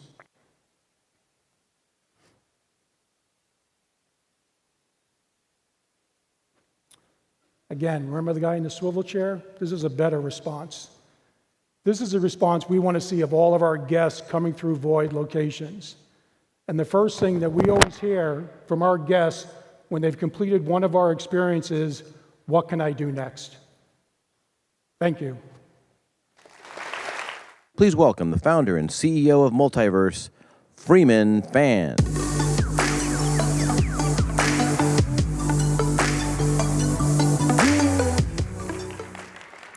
Hello, everyone. It's great to be here today. My name is Freeman Fan, and I'm the CEO of Multiverse, a VR game company.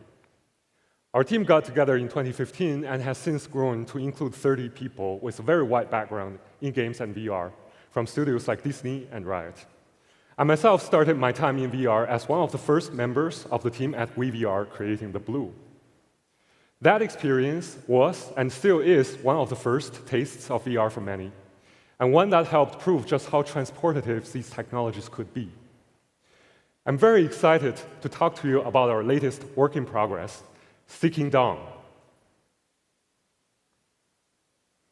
Seeking Dawn is a sprawling sci-fi game set on an alien world where the player has to fight for survival. Can we play the video on this slide, please? We're looking to bring many of the mechanics of hugely popular sci-fi games into VR. Many hours of gameplay, exploration, survival, crafting, but taking advantage of many of the things that make VR special. Large fantastical sci-fi games, such as Mass Effect or Halo, have long been about giving players an escape, and we think there's no better way to truly be transported than in VR.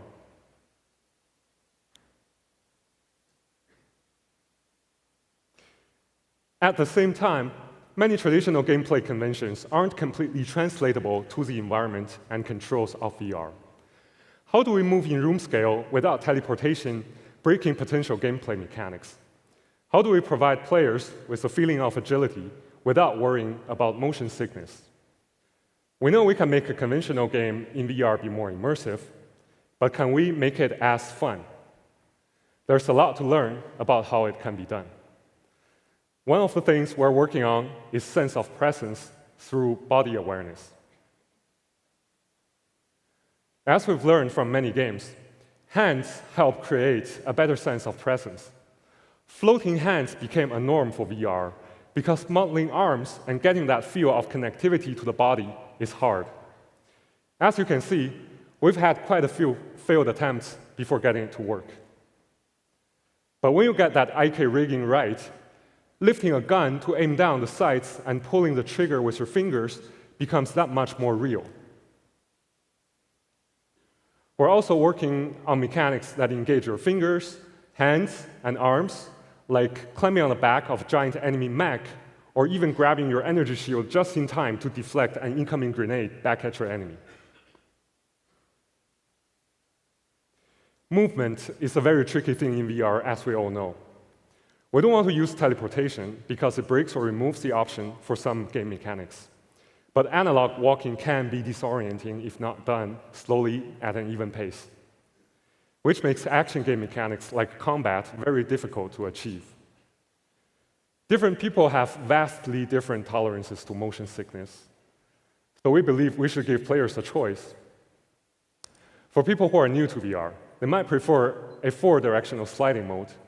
For people who have been using VR for a while and have built up some tolerance, they can switch to an omnidirectional sliding mode, which is a lot more agile, albeit more disorienting at first.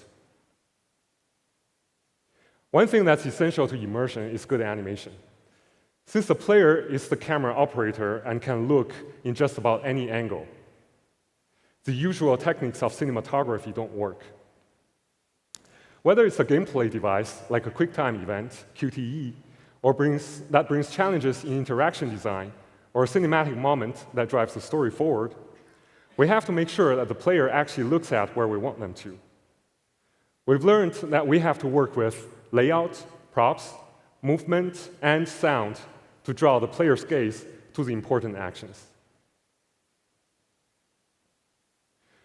We are experimenting with a lot of things and having fun, both failing and succeeding. We're still learning, but are very excited to be getting closer to truly transporting players to the alternate reality of other worlds. Yes, traditional games can do this to a certain degree, but no matter how great the game looks, you're still sitting on your couch merely looking through a window. Now, put on a headset. The impact of that content is multiplied tenfold when the experience is well designed for VR. And now you aren't just looking through the window. You're stepping through the door. Thank you. Please welcome the CEO of Baobab, Maureen Fan.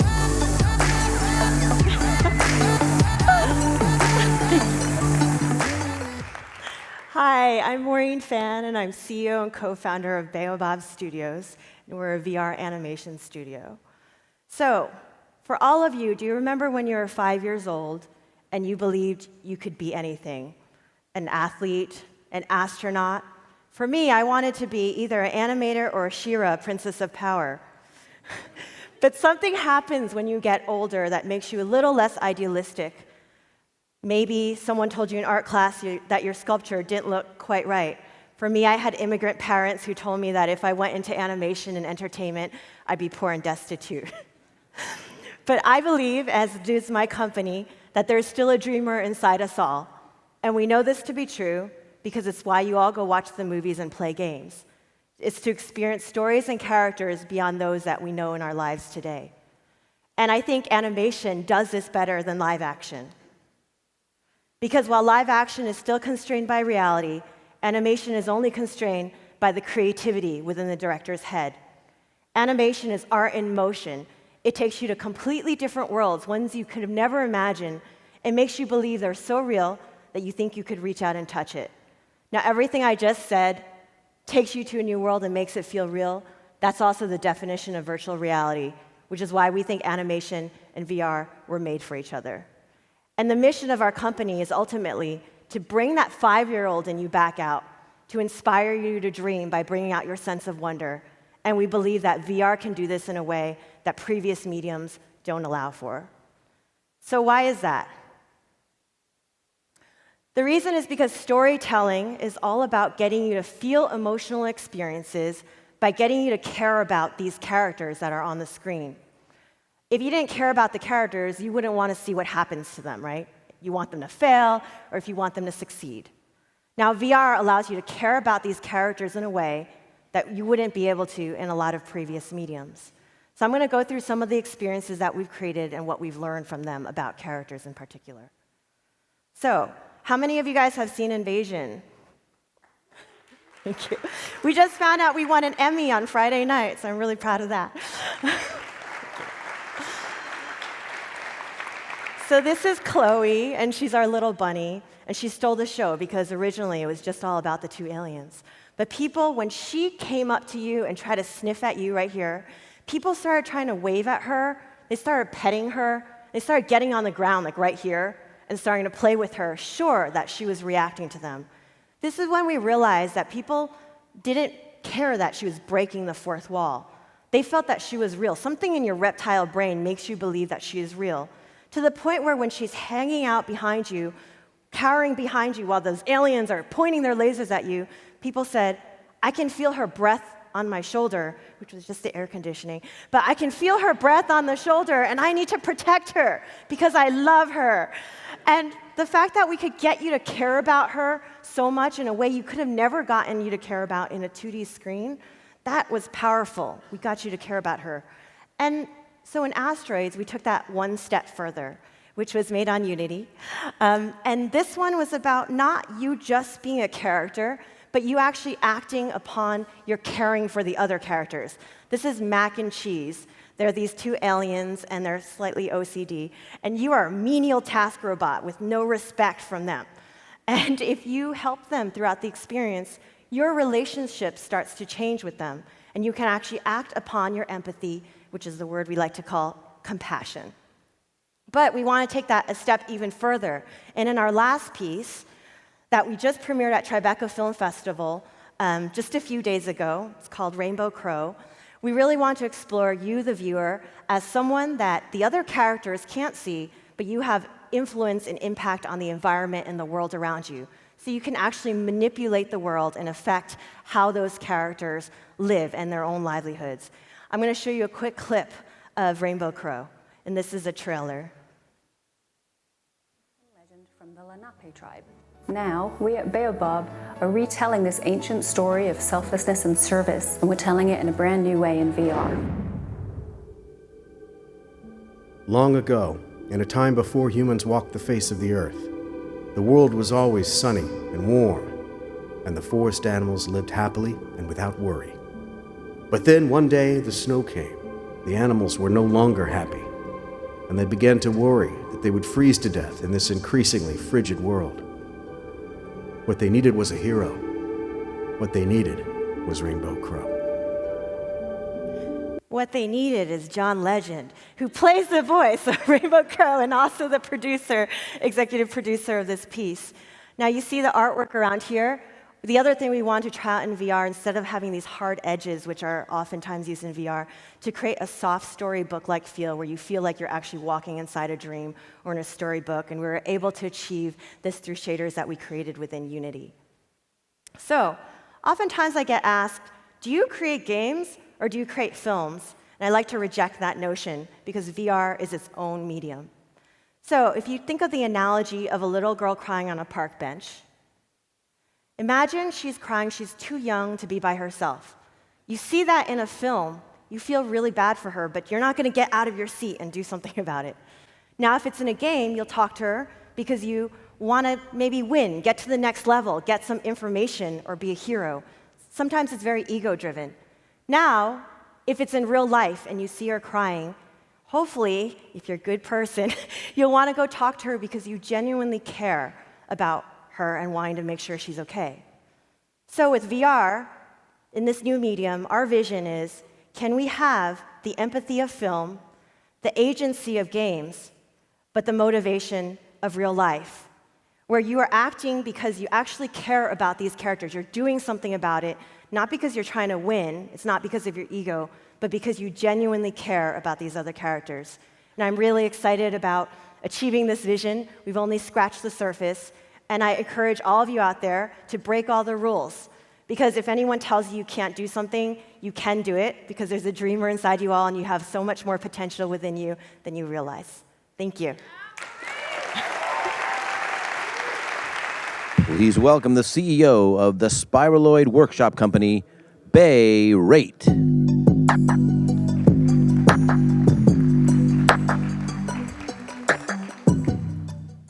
So, I have the dream job of every 14-year-old. Throughout my career, I've been involved in making some very popular movies, games, comics, and tools. Most notably, I worked on Gollum's facial animation system for The Lord of the Rings, the Source Filmmaker, and a bunch of Valve games. But my real love has always been comics. So we started a studio where we're creating VR graphic novels. These are built from the ground up to be experienced in VR. While I've always been dazzled by VFX and movies, they always felt like they raced by way too fast. I can't really pause and stop and savor it.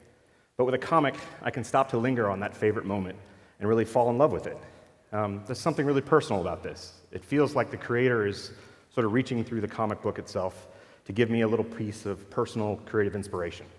And that little personal spark is, I think, what makes comics inspire so many toys and movies and games and roller coasters. And that spark is really what's made me want to become an artist here in the first place. So we built a VR comic called Nanite Fulcrum Issue 1.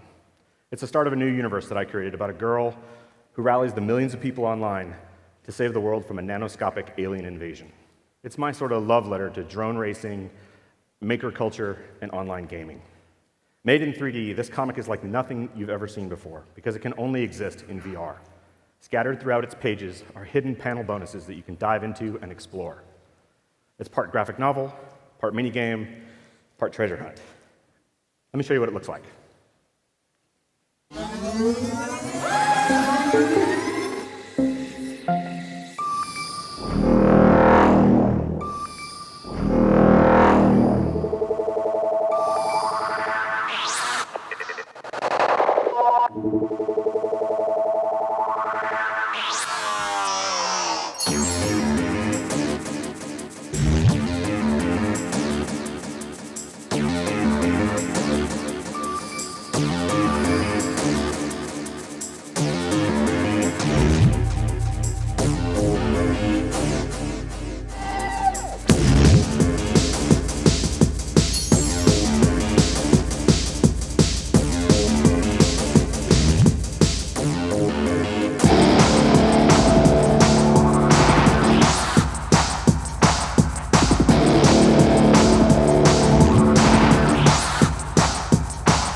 So,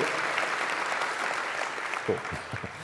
So the way I like to think about it is that while it looks like a simple book in VR, what it really is sort of a magic book that's disguising itself as a theme park. The bonus panels are really entry points into the universe, almost like a menu.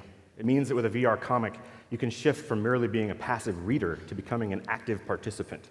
You can dive in, find cool artwork, play games, watch movies, and eventually use tools to expand the universe yourself with other fans. So now you can get even closer to your favorite comic book moments in 3D, seeing it from different angles, interacting, and even playing inside the panel. Here's an example of what I mean. Inside the last page, there's a bonus where you get to play as the bad guys in the finale of the story of issue 1. The panel is a mini game where you can catch bullets with lightning to create a monofilament and create a vortex of wreckage. The whole time, you're surrounded by the exact same 3D art that's used to actually make the comic book. It's my take that the maturity of 3D tools and VR have created sort of a perfect storm that's made it possible for a new cross-media art form to emerge. As a personal creator of movies, games, and comics, it's really mind-blowing for me to think about all the cool experiences that I can build inside of the panels of a VR graphic novel. These days at the Spiraloid Workshop, there's a lot of mischievous laughter as we figure out weird, cool experiments and little blasts of awesome that we can hide inside the panels for people to discover inside of issue 2. We're very excited about VR comics, and we think that they're going to become the new outer shell for tomorrow's pop culture hit franchises. Nanite Fulcrum issue 1 is available now on Oculus. You can see it downstairs. Come dive in. We'll see you in the panels. Please welcome Developer Platforms Product Manager from Google, Nathan Martz.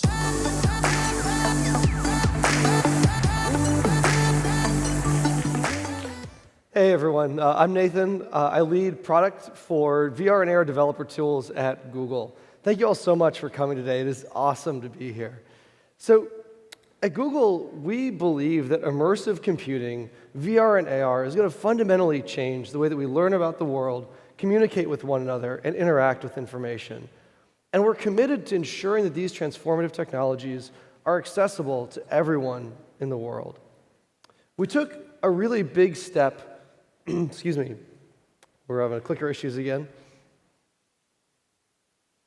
See if we get the slides back. There we go. So go one more slide forward. Can we go one more forward? There we go. We took a big step. All right, there we go, visuals. Towards realizing this vision last year with the release of our first Daydream-ready and Tango-compatible phones. This year, we're focused on scaling these platforms through the larger Android ecosystem. The thing is, we know that as cool as these devices are, and as hard as, frankly, they are to make, ultimately, people are going to buy them for the experiences that they enable. So through the launch of these new platforms, we've been able to work with some of the best developers in VR and AR, people who have created experiences that are useful and inspirational, entertaining and educational. And none of this content would be possible without great development tools like Unity. So we're working hard to ensure that these tools are available for developers, big and small. That's why in March, we worked closely. Next slide, please. All right, in March, we worked closely with Unity to release native Daydream integrations with Unity 5.6 so that you can build for Daydream without downloading custom builds or technical previews. But today, I'm very excited to announce that we'll be doing the same thing for Tango and AR with a native integration coming later this year in Unity 2017.2. This is going to make Tango AR development for smartphones just as accessible and powerful as Daydream VR is today. Now, these native integrations give us an incredible foundation, but at Google, we want to go beyond the foundational technologies. And in the developer tools team, we think of ourselves as having a pretty simple mission. Basically, our job, there we go, is to make awesome easy, or at least as easy as possible, right? We want to build tools that help you focus on creativity and innovation, not on the nuts and bolts. So today I'm going to share some new VR and AR tools that we're building, investments that we're making in the platform based on feedback from developers like you.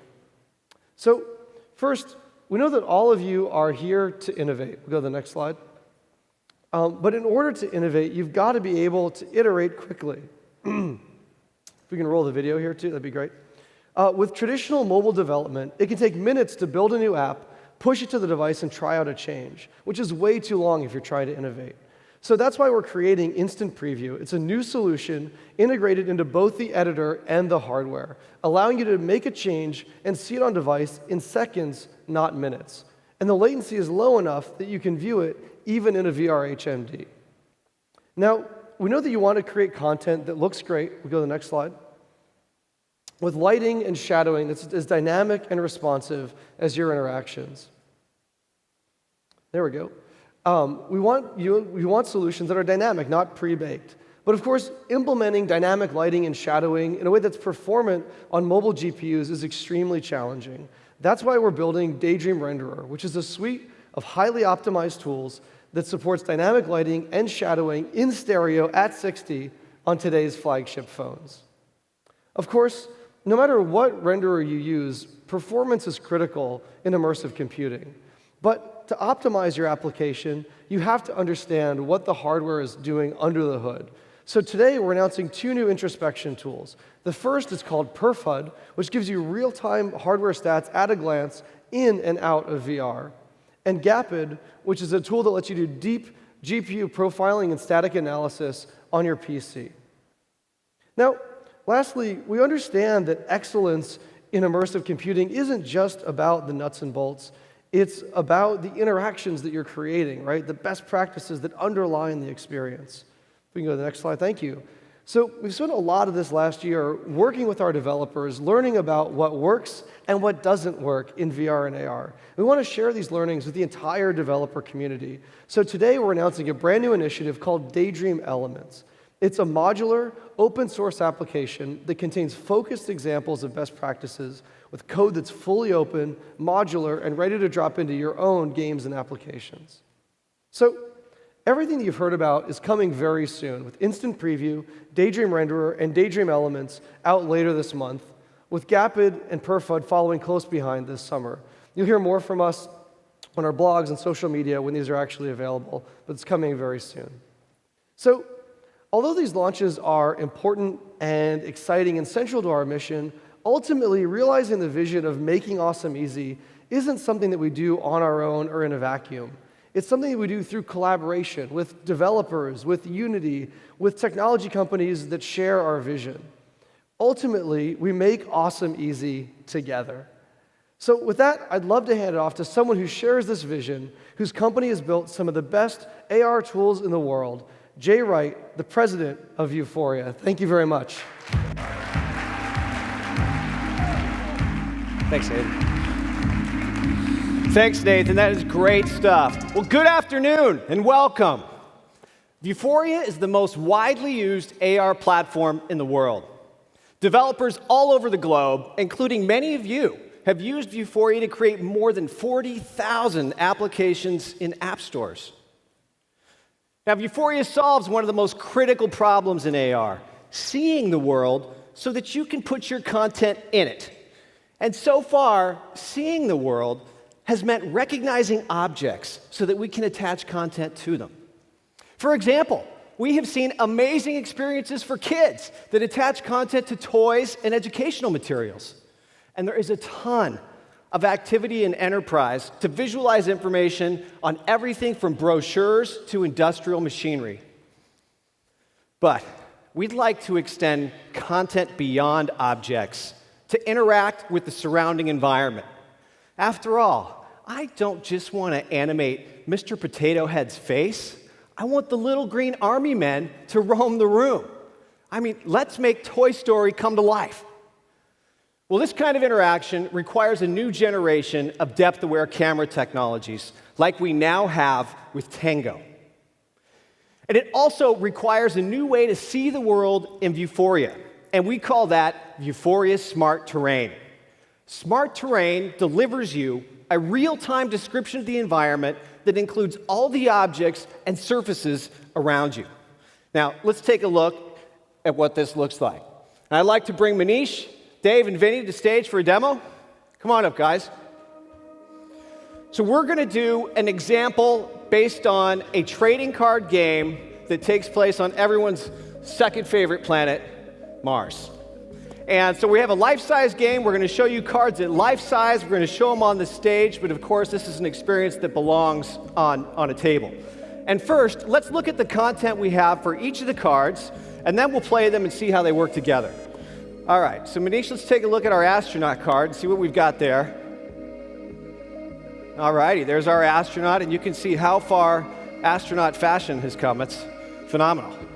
Let's look at our next card. Here we've got a drone. Let's see what our little drone looks like. Okay, I think about how I'm going to play that guy. And next one, we have our hazard card. So here we have a fissure, and we'll probably see a little bit of gas coming up out of the fissure. Okay, awesome. Alrighty, so now let's see what this looks like if we were to play these and put them together. Dave, let's go ahead and put down the fissure card, play our obstacle, and you're going to see now our gas is going to start rising vertically. Now, how about now we fire up the drone? Let's go ahead and put the drone down. All right, Manish, let's go ahead and launch our drone. All right, there comes our drone. Now, here's where the magic happens. Notice how when Manish starts panning over the stage, you're going to see a mesh that's built out dynamically as he moves so that the drone can follow it. This is smart terrain delivering you terrain, surfaces, and objects in real time. No pre-scanning of this stage happened before we did this demo. You'll also notice as he approached the podium, we had a vertical plane that built on the front of the podium, and you saw when he just touched on the podium surface, ice appeared. Awesome. Okay, so now that we've got ice, I think we ought to play that astronaut card and see what our astronaut might want to do with that. So now we've got the card on the ground. Our astronaut's coming up from the surface, and she's going to make her way over to that ice, going across that same smart terrain plane that was just created for us. We've actually named this astronaut Bunny for the obvious reason. But Bunny's going to hop her way over to the podium. And now she's actually going to interact with that ice. When Bunny gets next to the ice, she knows to retrieve. Come on, Bunny, turn around. Check out the ice. She retrieves the world's largest ice drill. And she's going to point that at the ice and drill and drill and drill. And she is successful. We probably will have found water on Mars. Remarkable accomplishment for humankind. Awesome. Thank you, guys. Great demo. Thank you very much.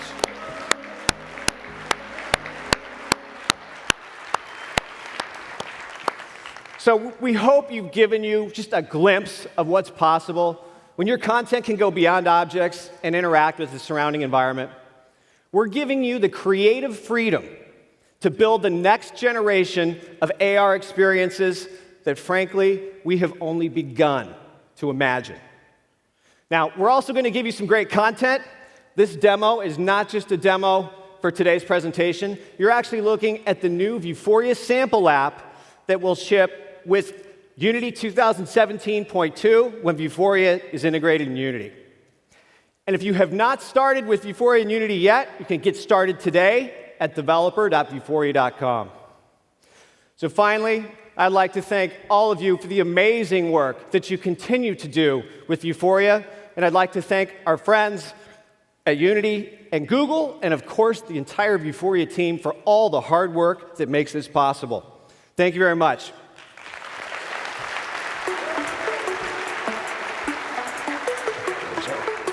All right, so now that you sort of see me back up here again, you can imagine we're almost done. Now, I thought we'd want to finish with something truly visionary. But I don't know, somehow I find it hard to be a visionary standing on stage. I kind of need to be, I don't know, a little bit of comfort. And so I thought I don't know, virtual reality, can we have some furniture? I mean, can we get something up here that just makes it a little more comfortable from somewhere? It's coming. Oh, there we go. Look at this. So now you can probably note that there are two chairs here. And part of what I wanted to do was, if we're going to do something really visionary, I thought we ought to have a real visionary up here to join me. If you're looking at the foundation of VR and AR as we know it today, I think I can point pretty simply to one person that started it all in 2012. Bit of a surprise for this crowd, but we're going to spend some time together chatting about the future, or I'm going to ask some questions. He's going to talk about the future. I'd like to ask Brendan Arib up to the stage, and he's going to tell us how it's really going to work.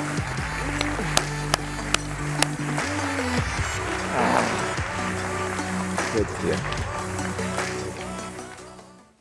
So, is there enough atmosphere here yet? There we go. Atmosphere. Is it happening? I think so. So, there we go. All right.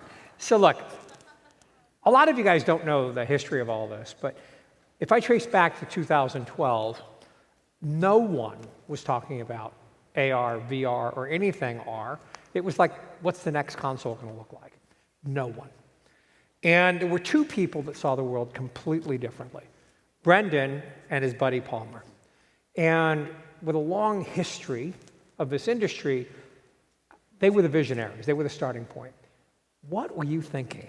It was very exciting in the beginning because it really hadn't worked yet. VR hadn't worked. And when I first heard about Palmer's prototype and what he was doing, I was very skeptical myself. And I thought, I've known some people in VR. In fact, the person who connected us, I had known for a long time, and it just hadn't worked yet. But when I got talking to Palmer and I saw that you could now have low-cost VR using essentially cell phone parts, you could put together a headset that could be just a few $100s. We ended up a little more than that in the final consumer product, but you really could come together and you could make something very compelling for just a few $100s. And that was a huge difference from where it was before. And so there was a price point that was now there, ready for people to be able to adopt. And the field of view was probably one of the single most important parts. When you put it on, instead of looking at the small kind of window in front of you, suddenly the field of view was over 90 degrees. And just this switch flipped in your head where you felt present. And for the first time, we didn't have position tracking back then. We didn't have low persistence. There were still a lot of challenges to it. But when you put on the headset, and when I put it on for that very first time, I felt like I was there, just even for that little moment. And I thought, wow, a lot of people like me, a lot of developers, they're going to want to play with this. I don't know what they'll do with it. I don't know where it'll all go, but we got to get this in the hands of as many developers as we can. So Brendan, you just used the word there, presence. And it was not long after that you explained to me what you meant.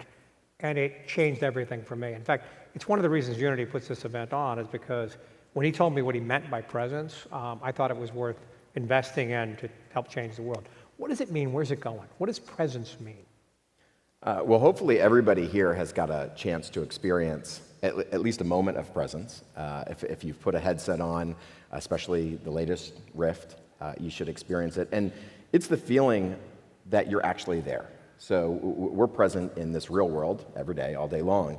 When we look at a screen, our brain knows we're not there. We're looking at a screen and we're imagining what it would be like to be in that world.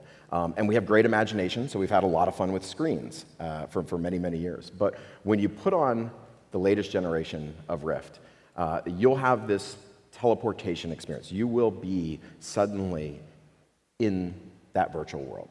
And you'll believe you're there. You'll have that moment where you look off of a ledge and you go, my knees are locking up. I know I'm not really here, but my knees, I can't take that step. You can override it. You can tell your brain, no, take the step. And the same for if a dinosaur is coming at you. I mean, there are all these great experiences where you see people having reactions that are normal physical reactions, moving out of the way, not being able to take a step that you have in the real world, that you're now suddenly having in the virtual world. And that never happened before. So that moment that you feel like you're there, that's the sense of presence. So earlier, I outlined this formula, if you will. I said, under $1,000 needs to be, the user needs to be mobile, and content coming together and threw out a curve for how the industry is going to go. You know more about this than I do. How do you see the future? How do you see this coming together and when? Well, we always try to set expectations, and I'm really a big vocal proponent of making sure that we look at this as a long-term play. This is not something where you can't map the iPhone, smartphone kind of launch over VR today. It's really more like the beginning of the PC or the beginning of the very first phone. I think back when I saw the first phone, I think it was on Saved by the Bell. I think Zach Morris had this phone, and he could like pull out this antenna. I forget if it required a backpack or not, but it was this huge thing, and I thought, wow, that is not something I'm going to own anytime soon, but that felt kind of like the future. It was pretty cool, and it was some, kind of very expensive, exotic communication device. And now we all have one in our pocket. It did take a while, and it took a while not just to go from cell phones, mobile phones, feature phones, but to smartphones. And that was over a few decades. So I really look at this as that Apple II moment, or that kind of very first mobile phone with an antenna moment. That's where we are in VR. This is going to become the next major platform, but it will take a while. It'll take several decades to really get to that scale. I think you're pretty optimistic at 2023 hitting that awesome inflection point. But this is the time where we get to establish the fundamentals, and this is the most inspiring time to be a pioneer, and everybody here is a pioneer. Now, your colleague, Mike Abrash, said that VR, AR is the final platform. What did he mean? Do you agree with it? Talk to me about that. Yeah, that was a wonderful experience. And along this journey, there have been these really powerful moments. So I was in a hotel room late at night. I think it was maybe 9, 10 at night at a GDC conference the day before we launched DK2.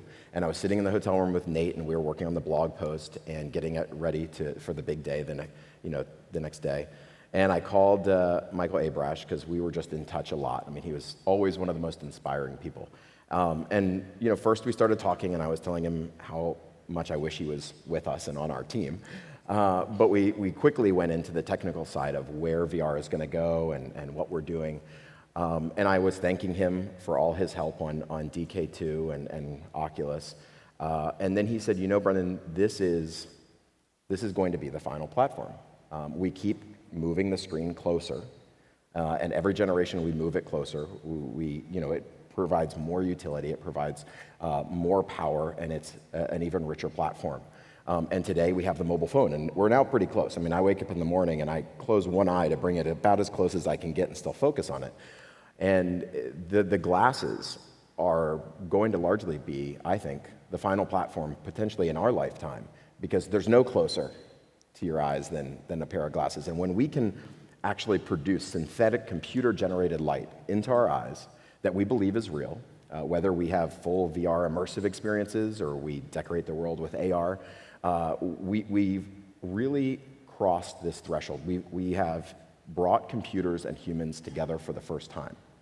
And I think that's unlike anything we've seen before. It's unlike the utility aspect of a phone or a computer or a TV.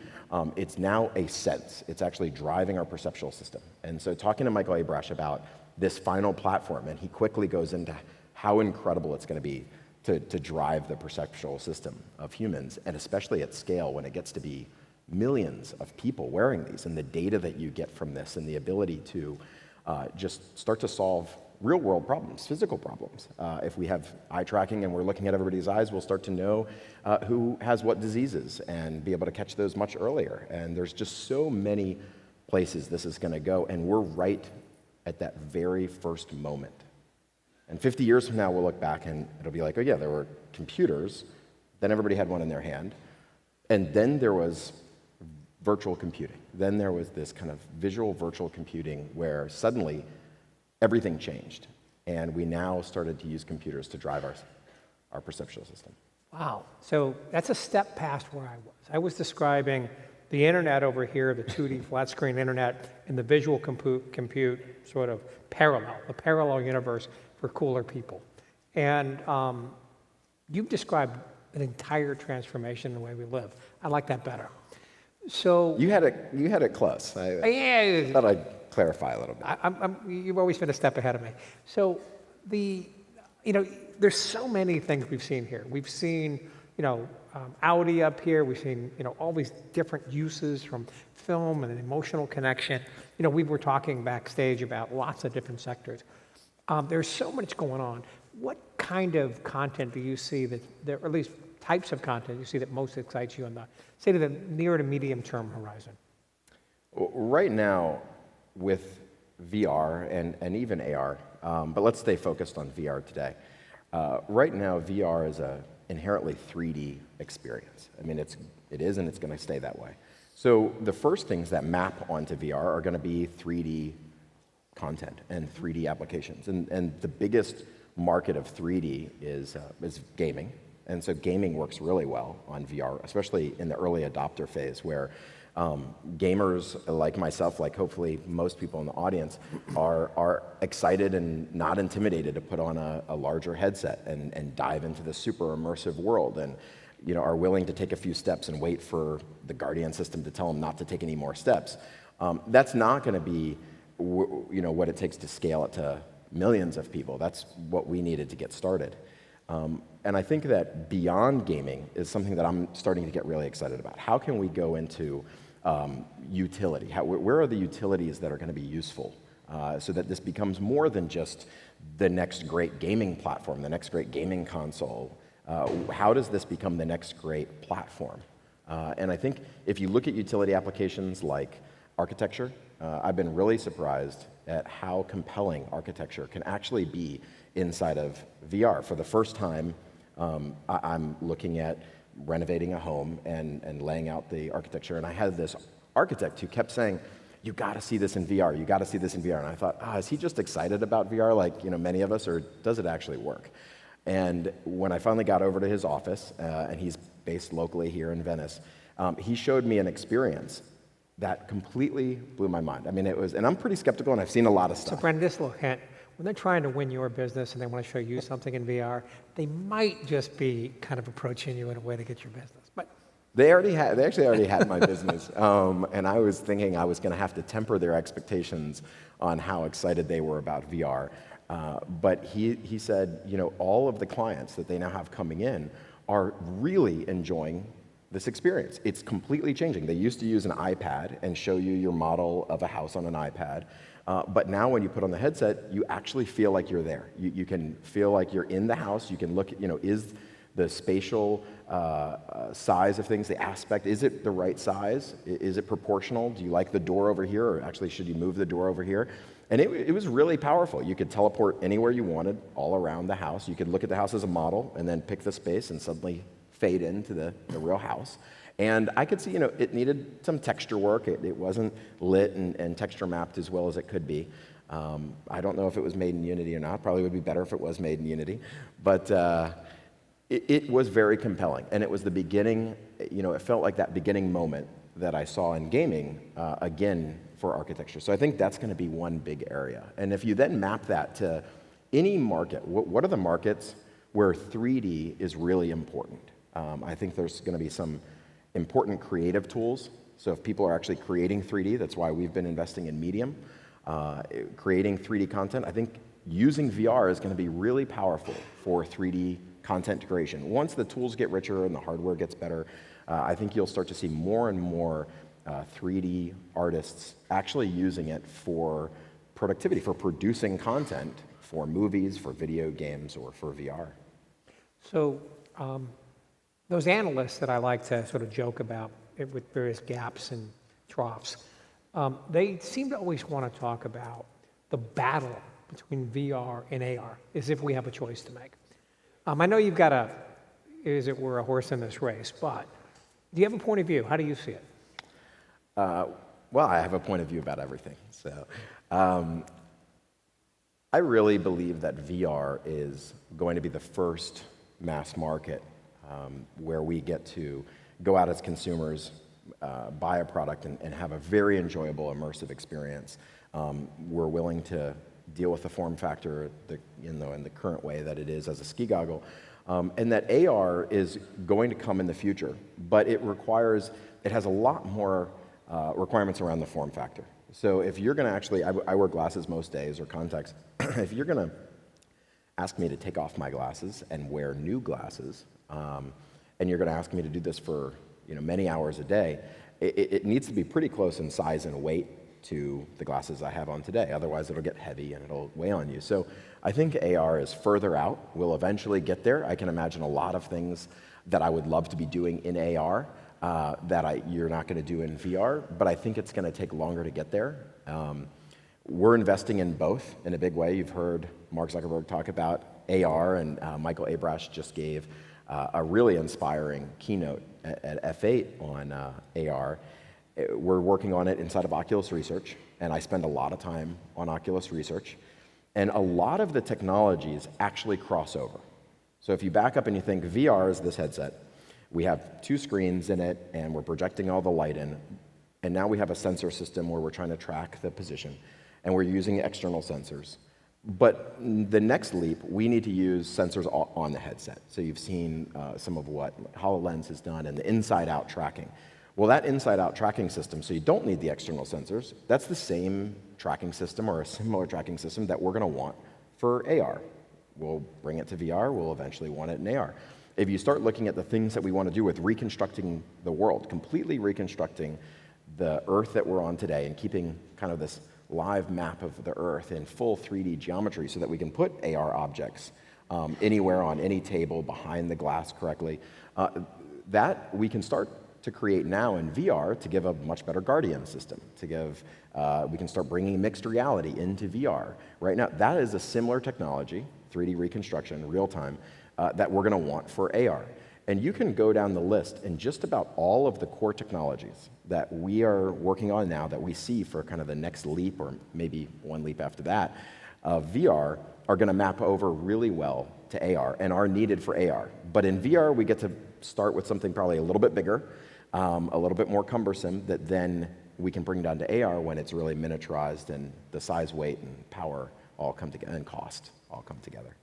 So there's been changes recently at organizationally at Facebook and Oculus, and you've been right in the center of that. So talk to me. What's going on? I thought you might ask me about that. A surprise question.